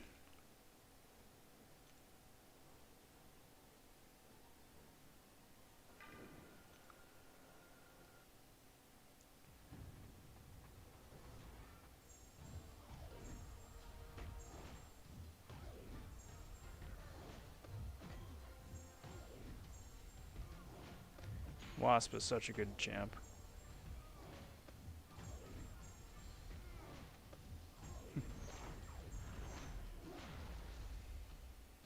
Just KO'd him without him ever waking up.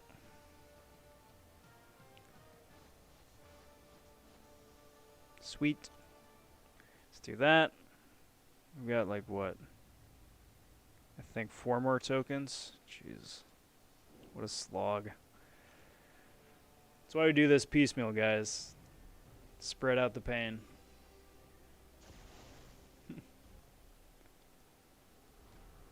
Luck is now trash. I pulled a Miles, OG, Spider-Man, Jug, Mordo, Klops, and Ronan. Back to back to back. Chin up, bud. It'll get better. Won't keep pulling memes forever. You got some good champs in there, though. I mean, not like, I don't think the most exciting champs, but you got useful, good characters in there, at least.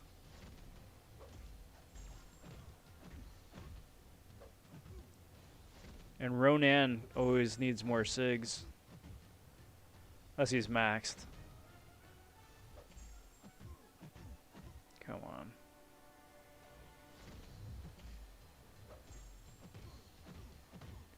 Passive, passive, passive. Cataclysm says, well, it's pretty good, actually. Just counting down to Cereal Sundays. You and me both. You and me both. I'm excited for this one. I already got it all good and set up. I got my cereal picked out. I got my my overlay all set. Got the nightly question prepped and ready to go. I am set. Now the only challenging thing I gotta do between now and Sunday is not eat the cereal. It's gonna be tough. It's gonna be real tough. Rewards for the arcade events are not good. Well, yeah, but I think the point there is that the real shiny stuff is at the end. Like after you've done all the different, like each of the different 8 tokens, right? And get the 8 stamps and trade that in, that's what's supposed to be the shiny exciting prize. This is all just filler. Filler to spam.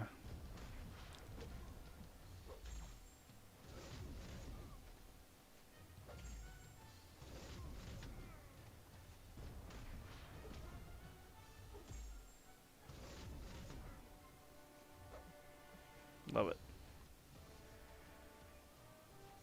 But then I got a hit monkey, so it's okay. See? Well, there you go. Broke even.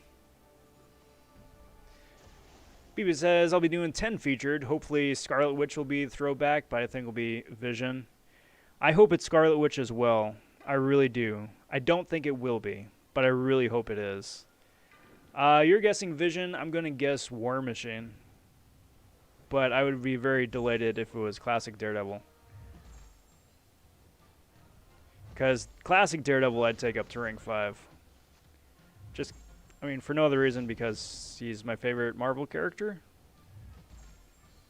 But at the same time, too, as a 5-star, he'd be very easy. Well, much easier to get to Sig 200 to get that 100% evade, as opposed to like the 6-star version. And that's still a really useful ability because it still is 100% ability, as opposed to like Black Widow, where it's like, yeah, I'm gonna work 80% of the time. Rest of it, you're out of luck, but.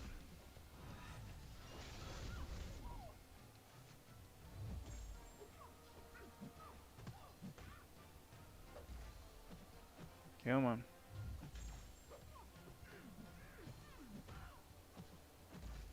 Come on.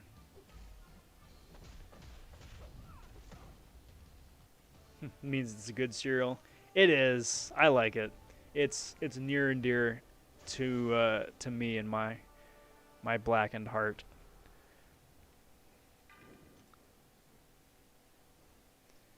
Wait, so at the end you turn the stamps you get? Yeah. Yeah.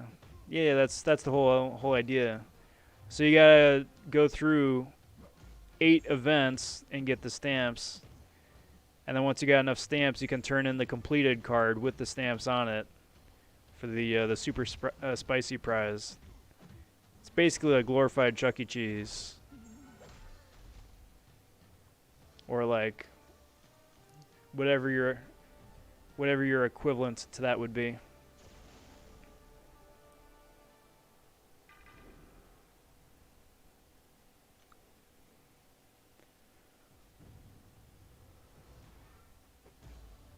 And it's nice. It's nice rewards. You could get a featured 5-star. You can get like most of a full 6-star basic. Stupid. Or you could get a couple of tier 2 alpha and like 3/4 of a tier 5 basic.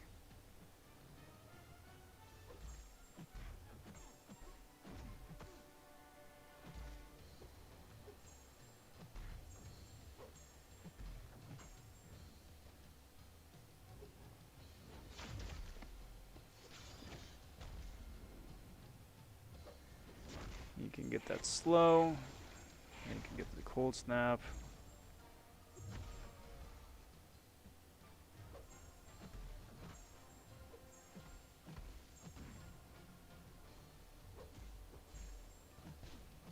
Keep doing this.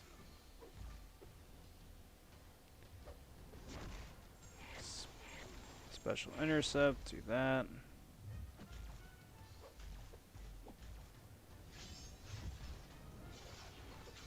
Melted. He touched me, he farted on me, and the incinerates went crazy. Alright, Panther, take care, bud. You enjoy the rest of your day here, and we'll catch you next time. Take care. Andy stopping in saying, hey, noobs. What's up, Andy? Good to see you, bud. Can one of you Americans explain what a Chuck E. Cheese is? Chuck E. Cheese is a kid's version of like Dave & Buster's, where it's like you go, you can spend a bunch of, like, convert your quarters into tokens. It's like a kid arcade, basically. You can either play a bunch of like video games, or you can play like, I don't know, fair amusement park kind of different sort of like games like bowling or whatnot. Get tickets, right? So some games offer more tickets than others depending on luck or skill. And depending on how many tickets you get, you can turn that in for like prizes like stuffed animal. You can turn it in for like a video game, some cheap little tchotchke nonsense. It's fun when you're a kid because not only do you get to play games and video games, but then you get rewarded for doing so and get to get like prizes once you go home too, just for hanging out. I mean, I don't think I'd have as much of an appreciation for Chuck E. Cheese now as an adult, looking back and not being a kid and looking through it with rose kid glasses. But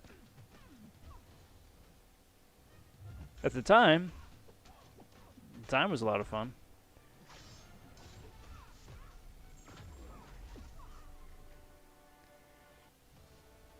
Hopefully I don't get a pencil like I did at Chuck E. Cheese.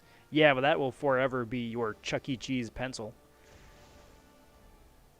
It got shut down, I thought. I don't think it was shut down. I think it went bankrupt. The pandemic was the final straw. Like, it was kind of on the outs for a long time. Just because they never really kept it up.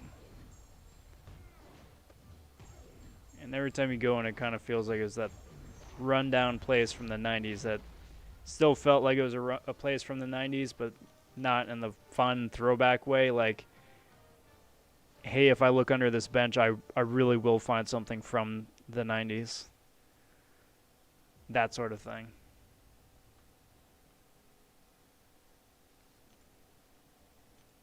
Hey, I got 10,000 shards. That's cool.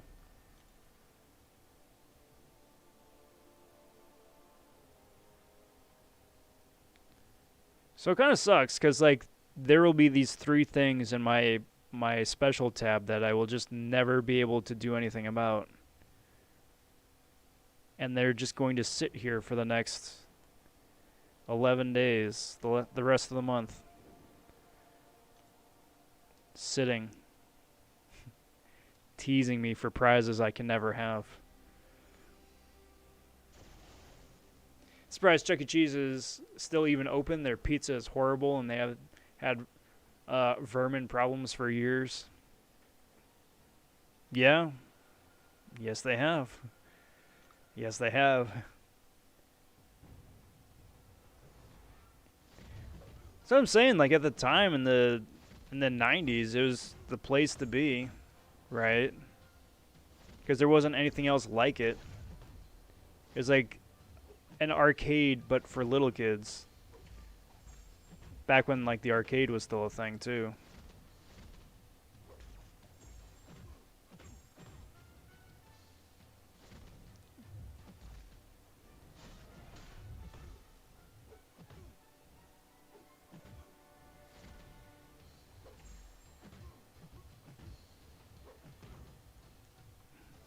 I miss arcades.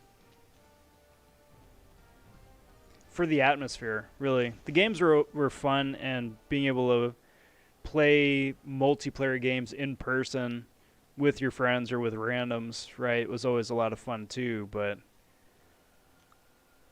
I don't know.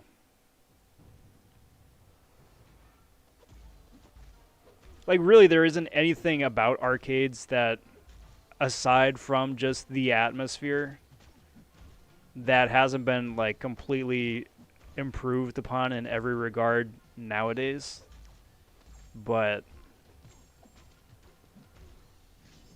still.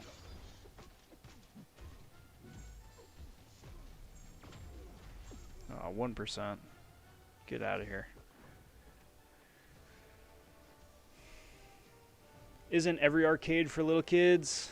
Nah, my dude. Nowadays, maybe. But, nah. Not back then.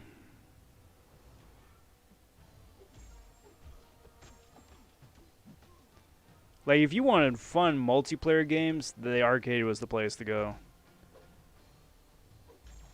Or even, like, you wanted shooters before those kind of games were anything on console, you went to the arcade.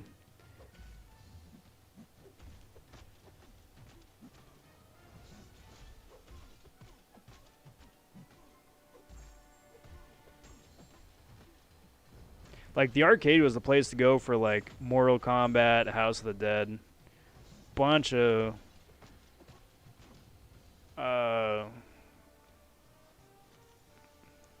FPS games.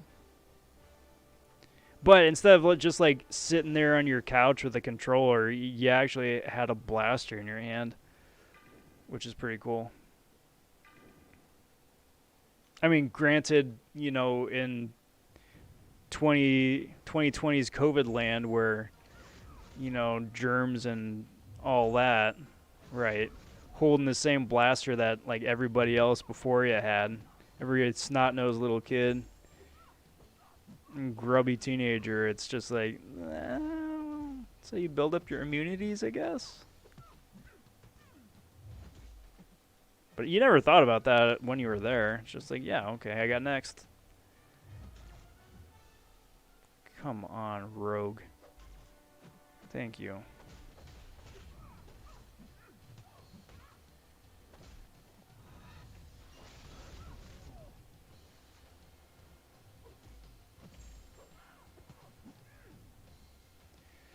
Fun times. MCOC would make a fun arcade game? Yeah. I mean, yeah, they actually did. They turned it into an arcade game at Dave & Buster's. Check it out. I mean, I'm sure there's some YouTube videos out there of it, but yeah, MCOC is an arcade game. Not nearly as responsive as the real game, but you can play it at an arcade with a traditional joystick and a couple buttons. What is my favorite arcade game? I like Turtles in Time, Old X-Men, Gauntlet, Jurassic Park, so many. Yeah, that was up there for me too. Turtles in Time, Mortal Kombat 2, the Jurassic Park, that was a lot of fun. And mainly Turtles in Time. I lost a small mint to in kid money to Turtles in Time.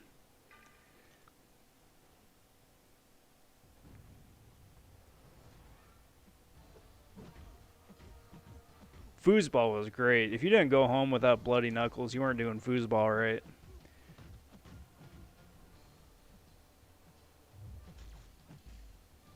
We played brutal. We played for keeps.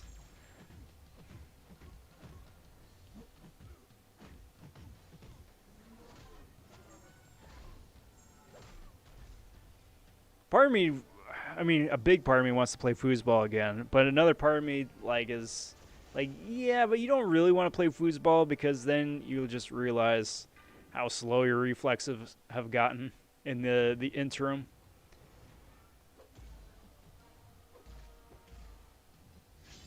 And I don't need a reminder of how much time has passed since I played foosball last.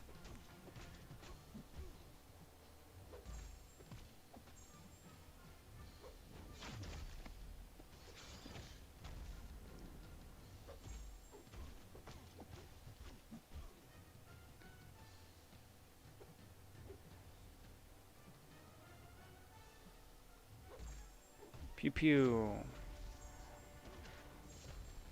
Alright, my dude.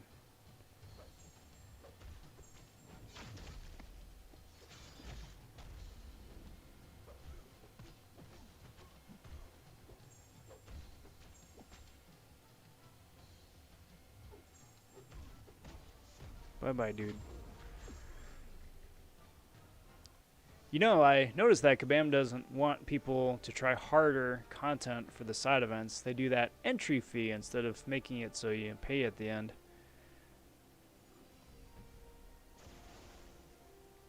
So people can't even try to see if they can do it? Yeah. Yeah, I'm not the biggest fan of any of that. Same with how so much of like the fun and interactive nodes that you really want to practice against, you can't practice against until you're live in AQ or AW. It's like, would this champion be a good idea to fight that champion on that node? I don't know. Yeah, and there's no way to know unless you do it live. It's like, I mean, I could, but I don't really want to because that whole thing is so, like, one shot and that's it. That's the only chance you ever get. And it's just like you're gonna mess up and hold up for the entire rest of your alliance if you do mess up.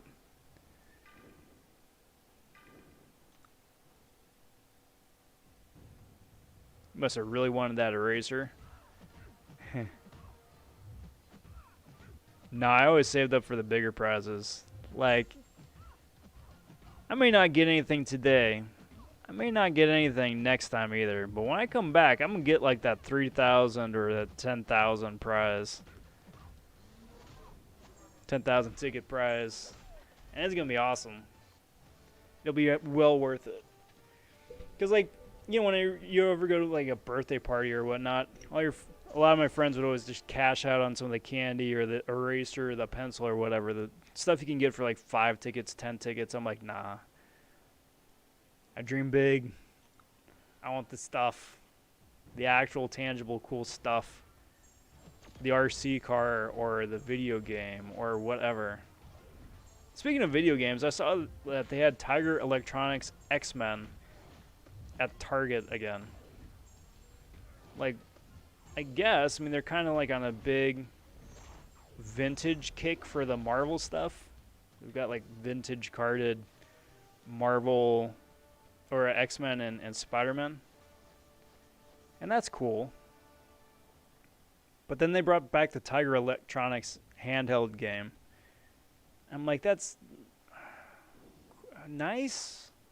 I wouldn't spend money for it, but it's cool to see that that they made it again for somebody. Who would play that though? Who would play it? It'd be like dudes in their 30s and 40s, right? Because like a kid would pick it up for like a hot second and get bored of it because it's garbage compared to this that they can play for free, you know?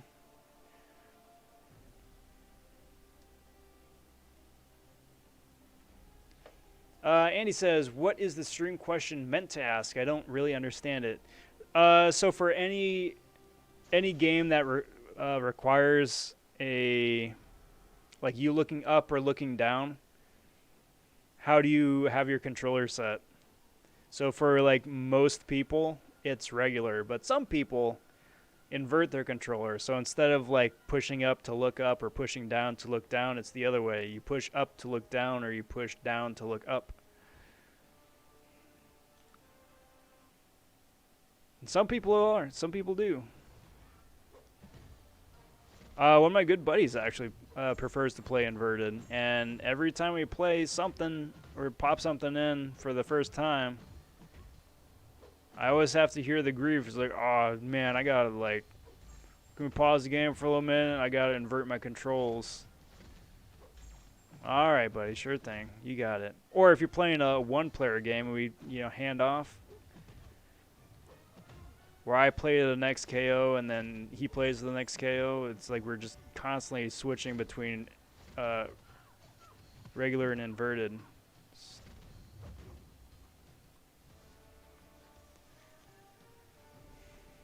You ever play egg ball? You use an egg instead of the foosball. You break the egg, you lose a point unless you score. I have not played that, but that sounds very fun. You have to play slow, but it builds a lot of tension like Jenga. I like the sound of it. Don't play at a public arcade. I would imagine that you would not be invited back. Unless you play very, very carefully.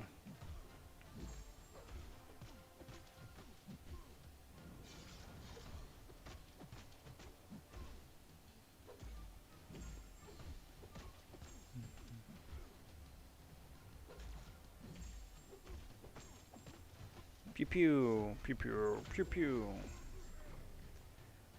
Who cares about how you've changed over the years about reflexes? If you want to play foosball, go play. Yes. Yes. Of course. But there is that bit in the back of my head that I will never say. I will never say out loud because I've heard it too many times from like my dad and my folks, or even just like older cousins or whatnot. This used to be so much easier. It's like, yeah, okay. And I don't want to be that guy. I do not want to be that guy. It's true, but I don't want to be that guy.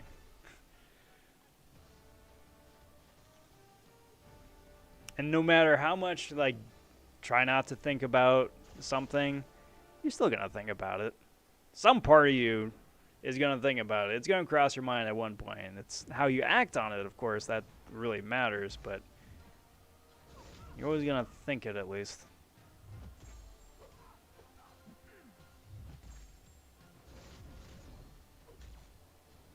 Come on, rogue. Special me. Thank you. Don't mind me, I'm just gonna set up shop. Stupid. Set up shop right here, wait for you to finish your special.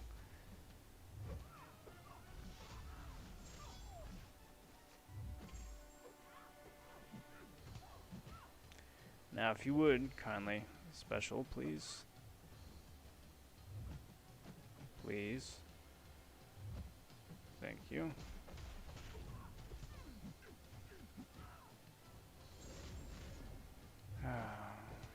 Dex back at the last second there.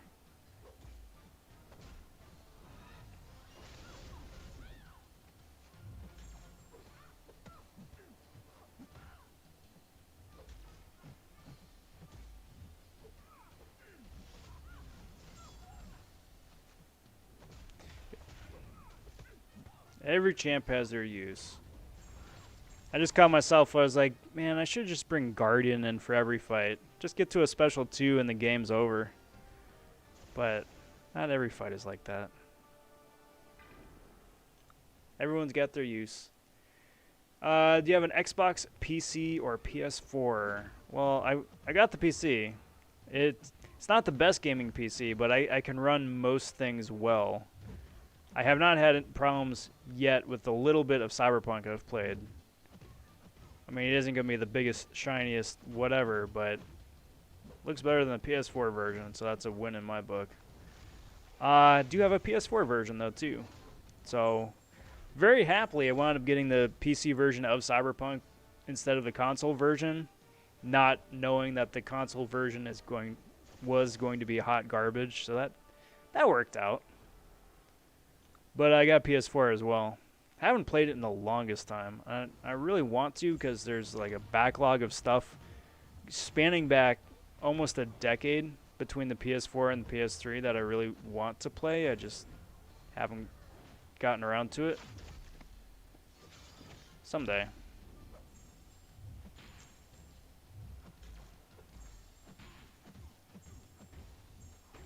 And that's just for like the PS4. Then there's also, you know, Switch. There's still stuff on like the 3DS that I haven't finished. Let alone like all the free games that they keep throwing our way from like the Epic Store. Speaking of the Epic Store, the next free game, like I think starting next week, is Battlefront 2. I'm like, dang it, guys. Don't give me one more thing. Because I'm very, very, very, very happy, very pleased with how Battlefront 2 came back.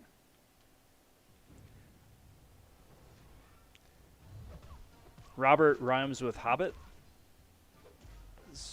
I mean, if you pronounce it slurredly, if you slur it a little bit, maybe. You can maybe roll it. Boink.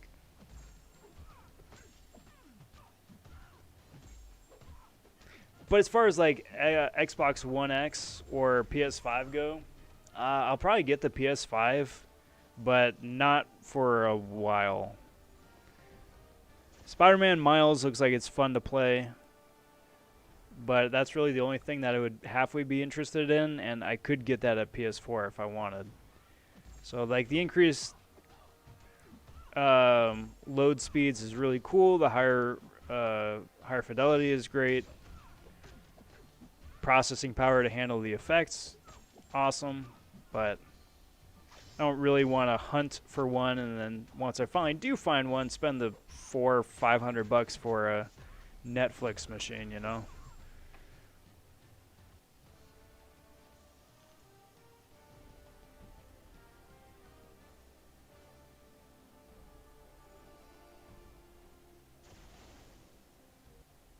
That's right. So all I need to do is go up against somebody who's just cocky, and then just knock him down a couple pegs. Be like the old, be like Drunken Master.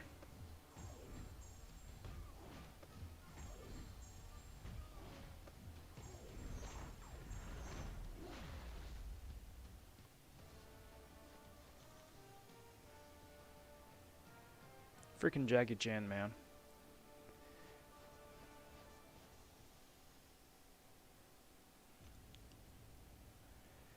Hats off to that dude.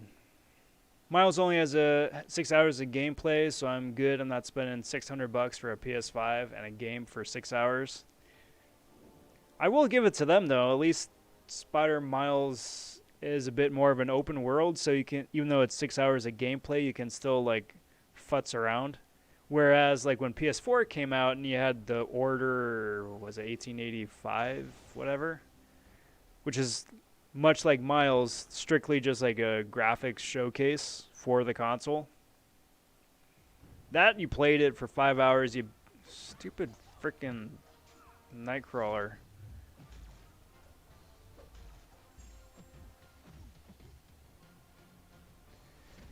You played it for 4 or 5 hours, you got through the story, and then that was it. It looked pretty, but that was it. And they never came out with a sequel follow-up, even though they just sequel baited the heck out of the original.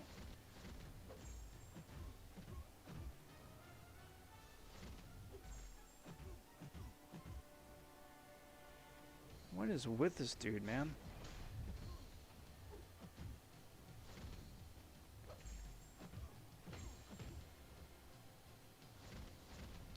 Well, bye-bye, Ghost.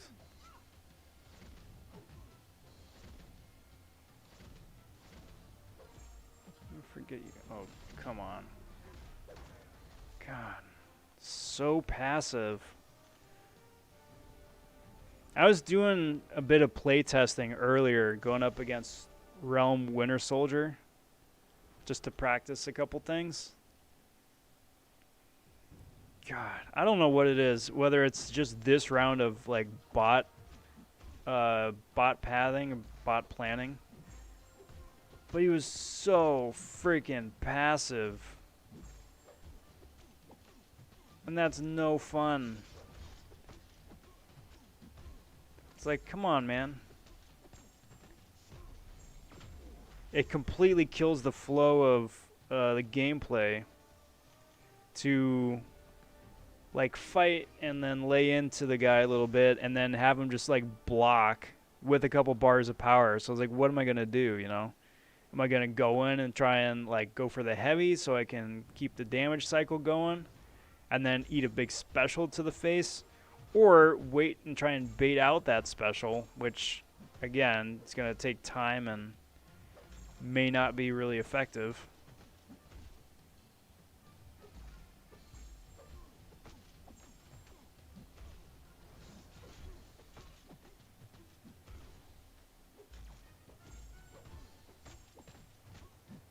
Come on, dude. No. Thank goodness. Stupid. I missed the button. I want Miles in the MCU. Hey, man, maybe. You never know. They still have Spider-Man 3 coming out. What are the odds of hearing a lot of 80s hair band songs in Love and Thunder? Very, very high. Very high.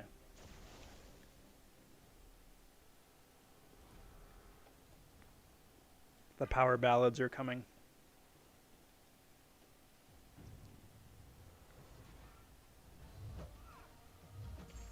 Threw my phone at the wall because of Magneto's special 2.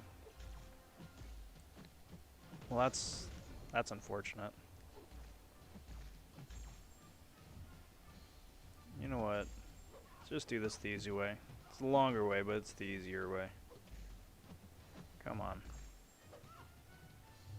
Come on. Thank you.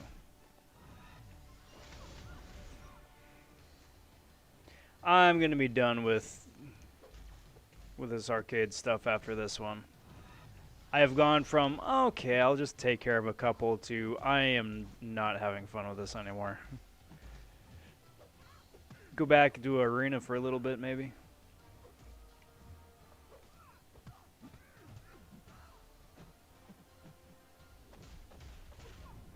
Wink.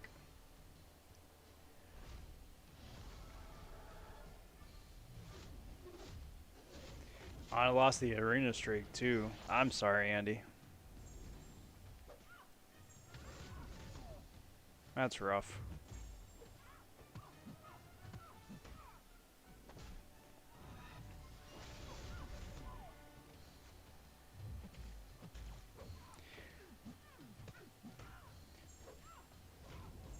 I think Drunken Master is one of Jackie Chan's best films. Funny and fantastic action. He's got so many good films, though. Drunken Master, yes, because of that. Police Story, fantastic. And even the original Shanghai Noon, too.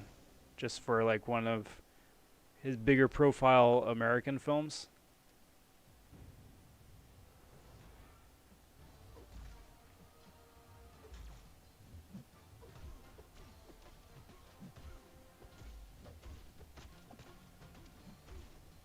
That dude's crazy.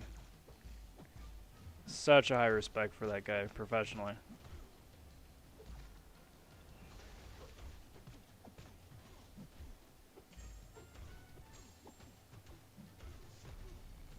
And it's always fun too to see that, like, a resurgence in Jackie Chan popularity, especially when you compare and contrast with the absolute garbage cinematography for American or Western combat.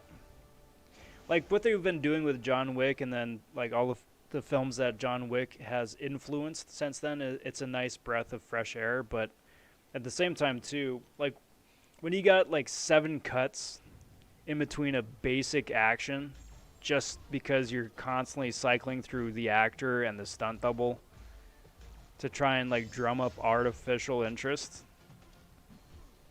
in a otherwise very dull situation, it's just bad.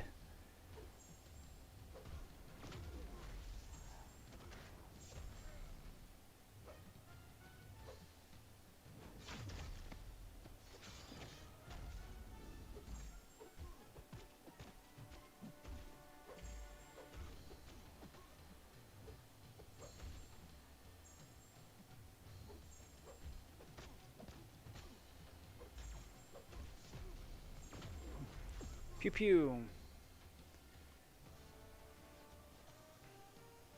Rob does rhyme with kebab. Yes, it does. I could go for some kebabs. Chicken kebabs, lamb kebabs, beef kebabs. Just kebabs in general. Give me a huge thing of hummus too and some naan. We'll be good to go. Sign me up for all of that. I did eat before the stream.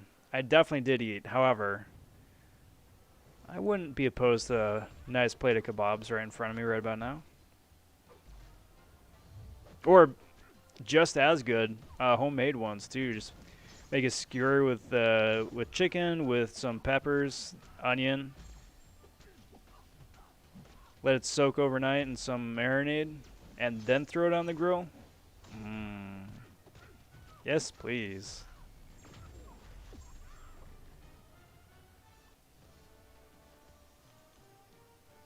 When Jackie Chan stops talking about Hong Kong, I might watch his movies again.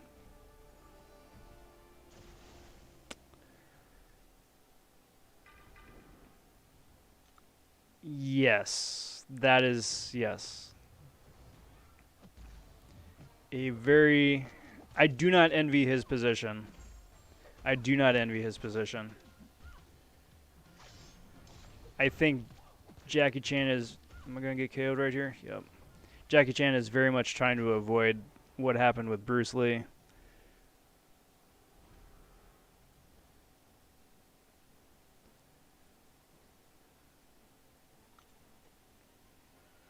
I mean, they did the same thing with Mulan, right? Where like Mulan, the most recent live action Disney version, I should say. Like it's a movie made for the Chinese market, and then just like whatever bucks they can make for the Western market afterwards is, hey, that's great, cool. But it's mainly for the Chinese market. Which, when they were starting to advertise it originally, right? Like started to throw out the original trailer. Obviously, this is pre-COVID, but they had the main actress issue some statements similar to that.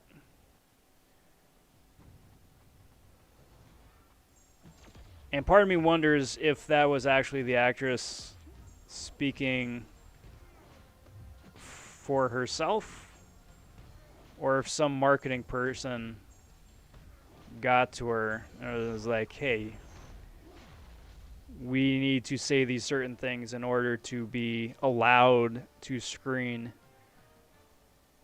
I don't know.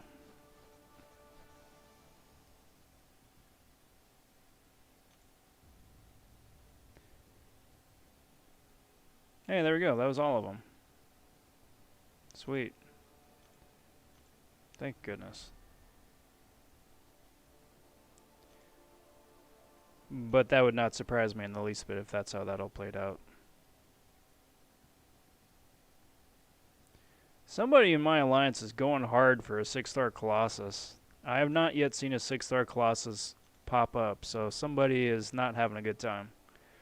I wish them luck, though. They have certainly been pushing it.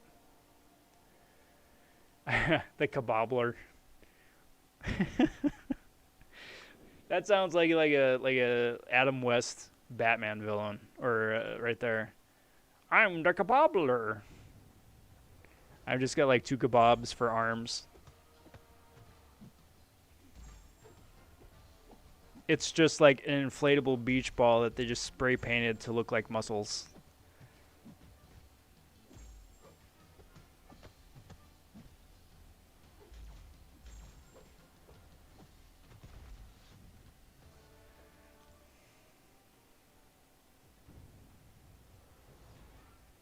Batman and Rob the Shoe Wonder versus Kebab, who threatens to destroy the city with the giant kebabs. That's funny. That's funny. I didn't even see that until right now. But yes, exactly. I'm glad we're all on the same page.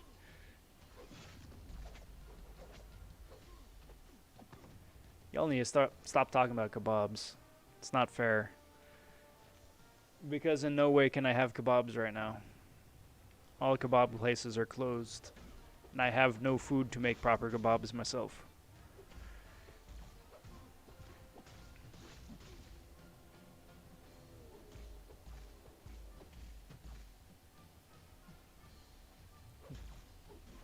The Ultimate Showdown, the Kebabler versus the Condiment King. Who will win? Captain Ketchup. All the way. It's Captain Ketchup and Mustard Man.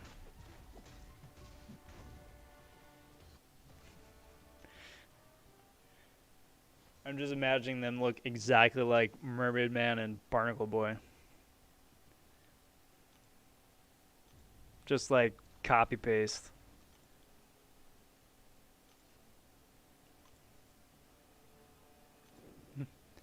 All right, Roberto, take care, bud. Thanks for hanging out. It is always a pleasure. I wish you the best the rest of the night here, and we'll catch you next time. Take care.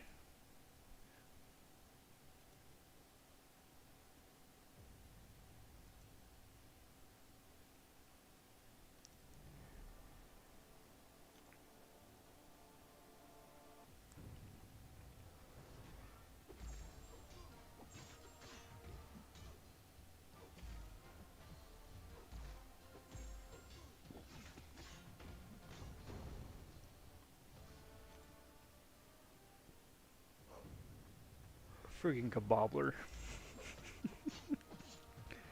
Bob the Kebabler. I think we're on the cusp of some big, like, alliteration nursery rhyme kind of thing. We scared Roberto. I don't know, man. We could have also enticed Roberto to go get kebabs as well. All this kebab talk.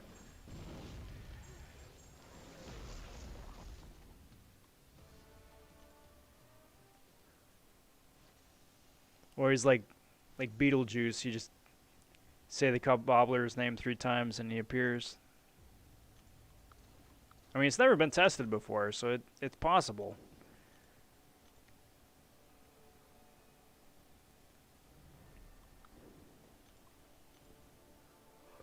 Man. You gotta wake up. I still got 5 stars to run. Or at least the maxed out 5s. Come on, dude. Bye-bye.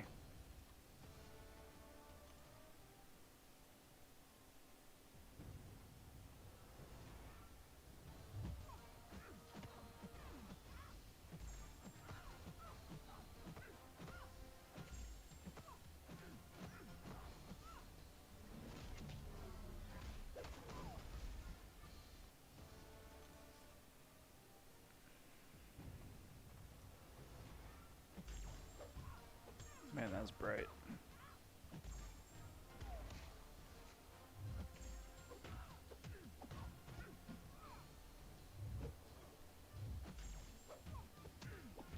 Stop it. Stop. No. Dang it. Stupid. That's what you get when you pair up a squishy champ against a one-shot wonder champ. Throw some shenanigans at it.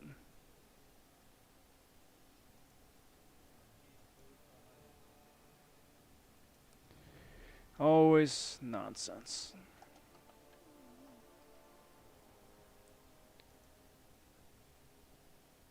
That would actually be a pretty proper renaming of the game here. Suddenly, nonsense.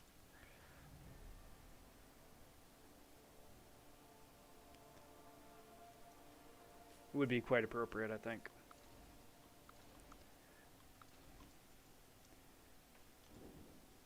Kebabler versus Shawarma Man.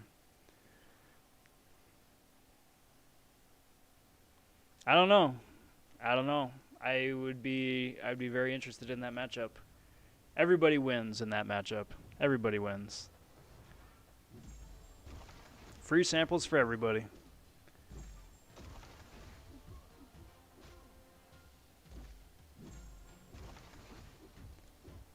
I gotta say, I don't think I'd be able to pick a favorite between the two. Probably kebabs. I would have to give the edge to kebabs.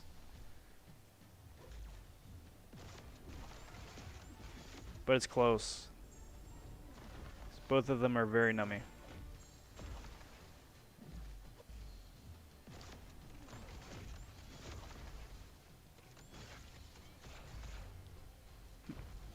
Well, that was nice. Dude just KO'd himself. I will take that. Thank you. Thank you. Love it when they run damage masteries in arenas. Just makes my life so much easier when they do the work for me.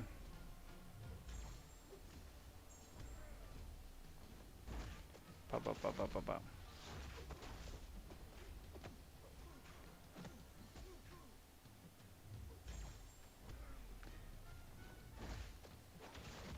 I wonder if Jubilee has like a hidden line of dialogue with Dr. Doom where it's talk to the hand.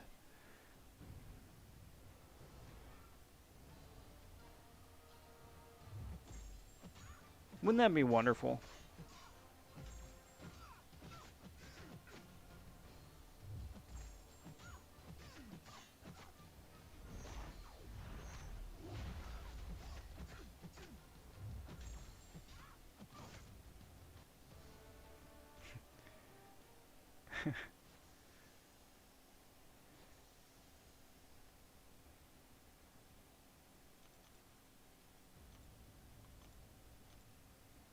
When I think of it, just Throwing it out there. Did any of you guys wind up going for early access for Jubilee yesterday? I know a couple of people in my alliance tried. One person got the 6-star Jubilee, which is very cool. I don't think anybody got the 5-star though.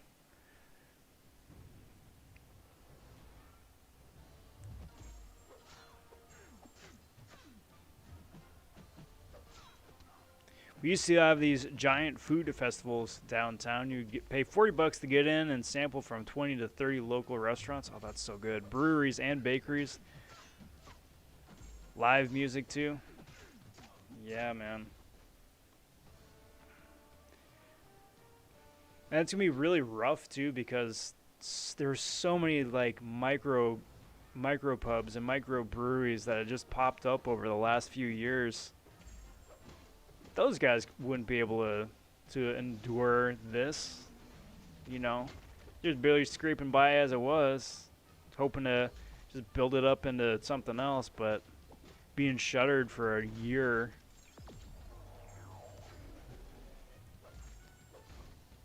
Lost a lot of good drinks that way.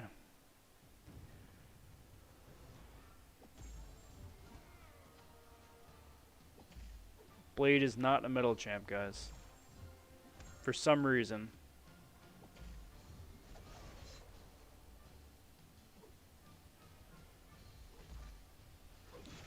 I think one of his medium attacks is a kick. And because that kick is not with his katanas, that makes him not a metal champion. That's the science. That's how it works. Crack the code, guys.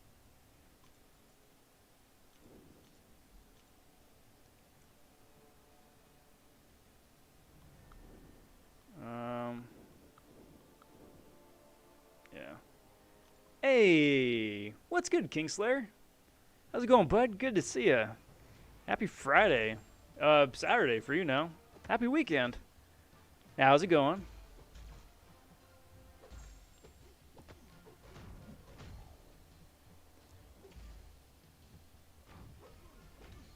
Boop.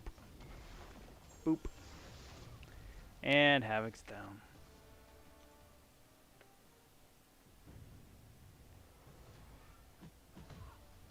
What's really freaky is that Havoc and Namor are declining in popularity. Like, they're both completely exceptional champs. It's just that mutant pool and the mutant class is just so crazy. It's so saturated with just OP characters that older OP characters are like being relegated to the sidelines in favor of the new OP characters.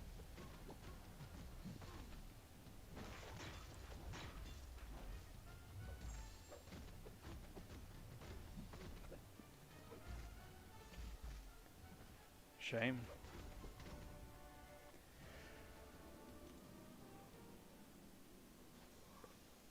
I mean, it's natural progression of the game, and again, the game's been around for 6 years now, so you would hope that there'd be plenty of OP characters to go around by this point, but still, it's weird. It's weird seeing gods on the bench just because.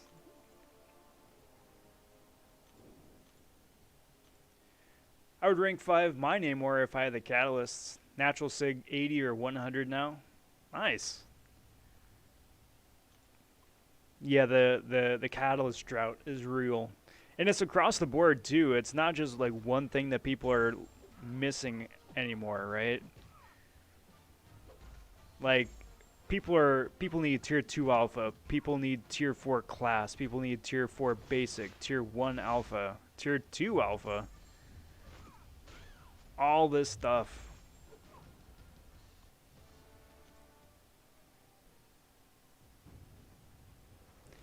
And they need that stuff because they keep changing nodes in AQ and AW every like month and a half, right? So if you want to be able to counter the new nodes and new nonsense that they throw our way, it's like, well, you gotta rank up new characters to do that. Usually.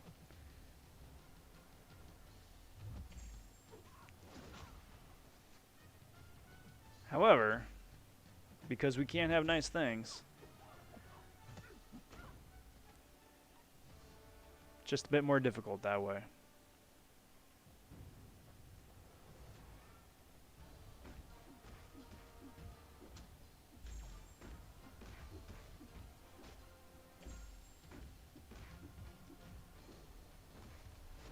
And tentacle attack. Oof. Oof, oof, oof. Alright, so let's see. Let's do one more, guys. Let's do this one more. And see about maybe wrapping things up for the night. I'm at like 17 mil right now. I'm 1 to 10 already. Or 1 to 5 already. 6 to 10 at the very least. And let's start winding things down here. See about getting a raid going too, maybe.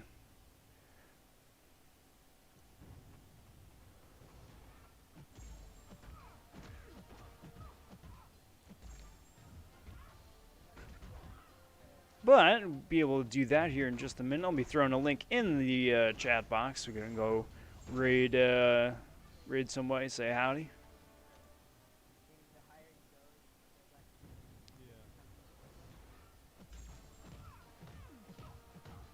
Boink.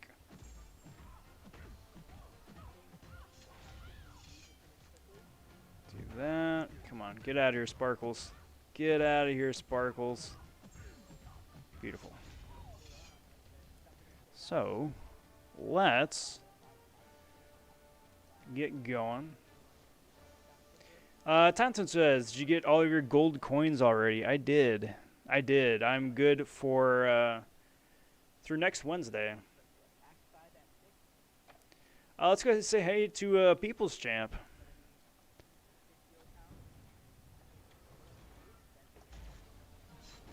There's the link. There's the handle. Start wrapping things up here with Nick Fury. But while I'm doing that, I want to thank you guys for watching here the last few hours. Said it before, I would keep on saying it. Getting to chat with you guys is the highlight of doing live streams here, and really appreciate it. If you haven't already, if you would like and subscribe, all that stuff helps me out, helps the channel grow, helps the YouTube analytics, which helps it grow. And I do appreciate it. Got a couple videos coming down later on. Got some crystals open and some gameplay stuff. And Tuesday is going to be the big featured 5-star opening right after they tick over. So I'm going to be opening up at least 20 of those, hoping to get some of the features out of that. So stay tuned.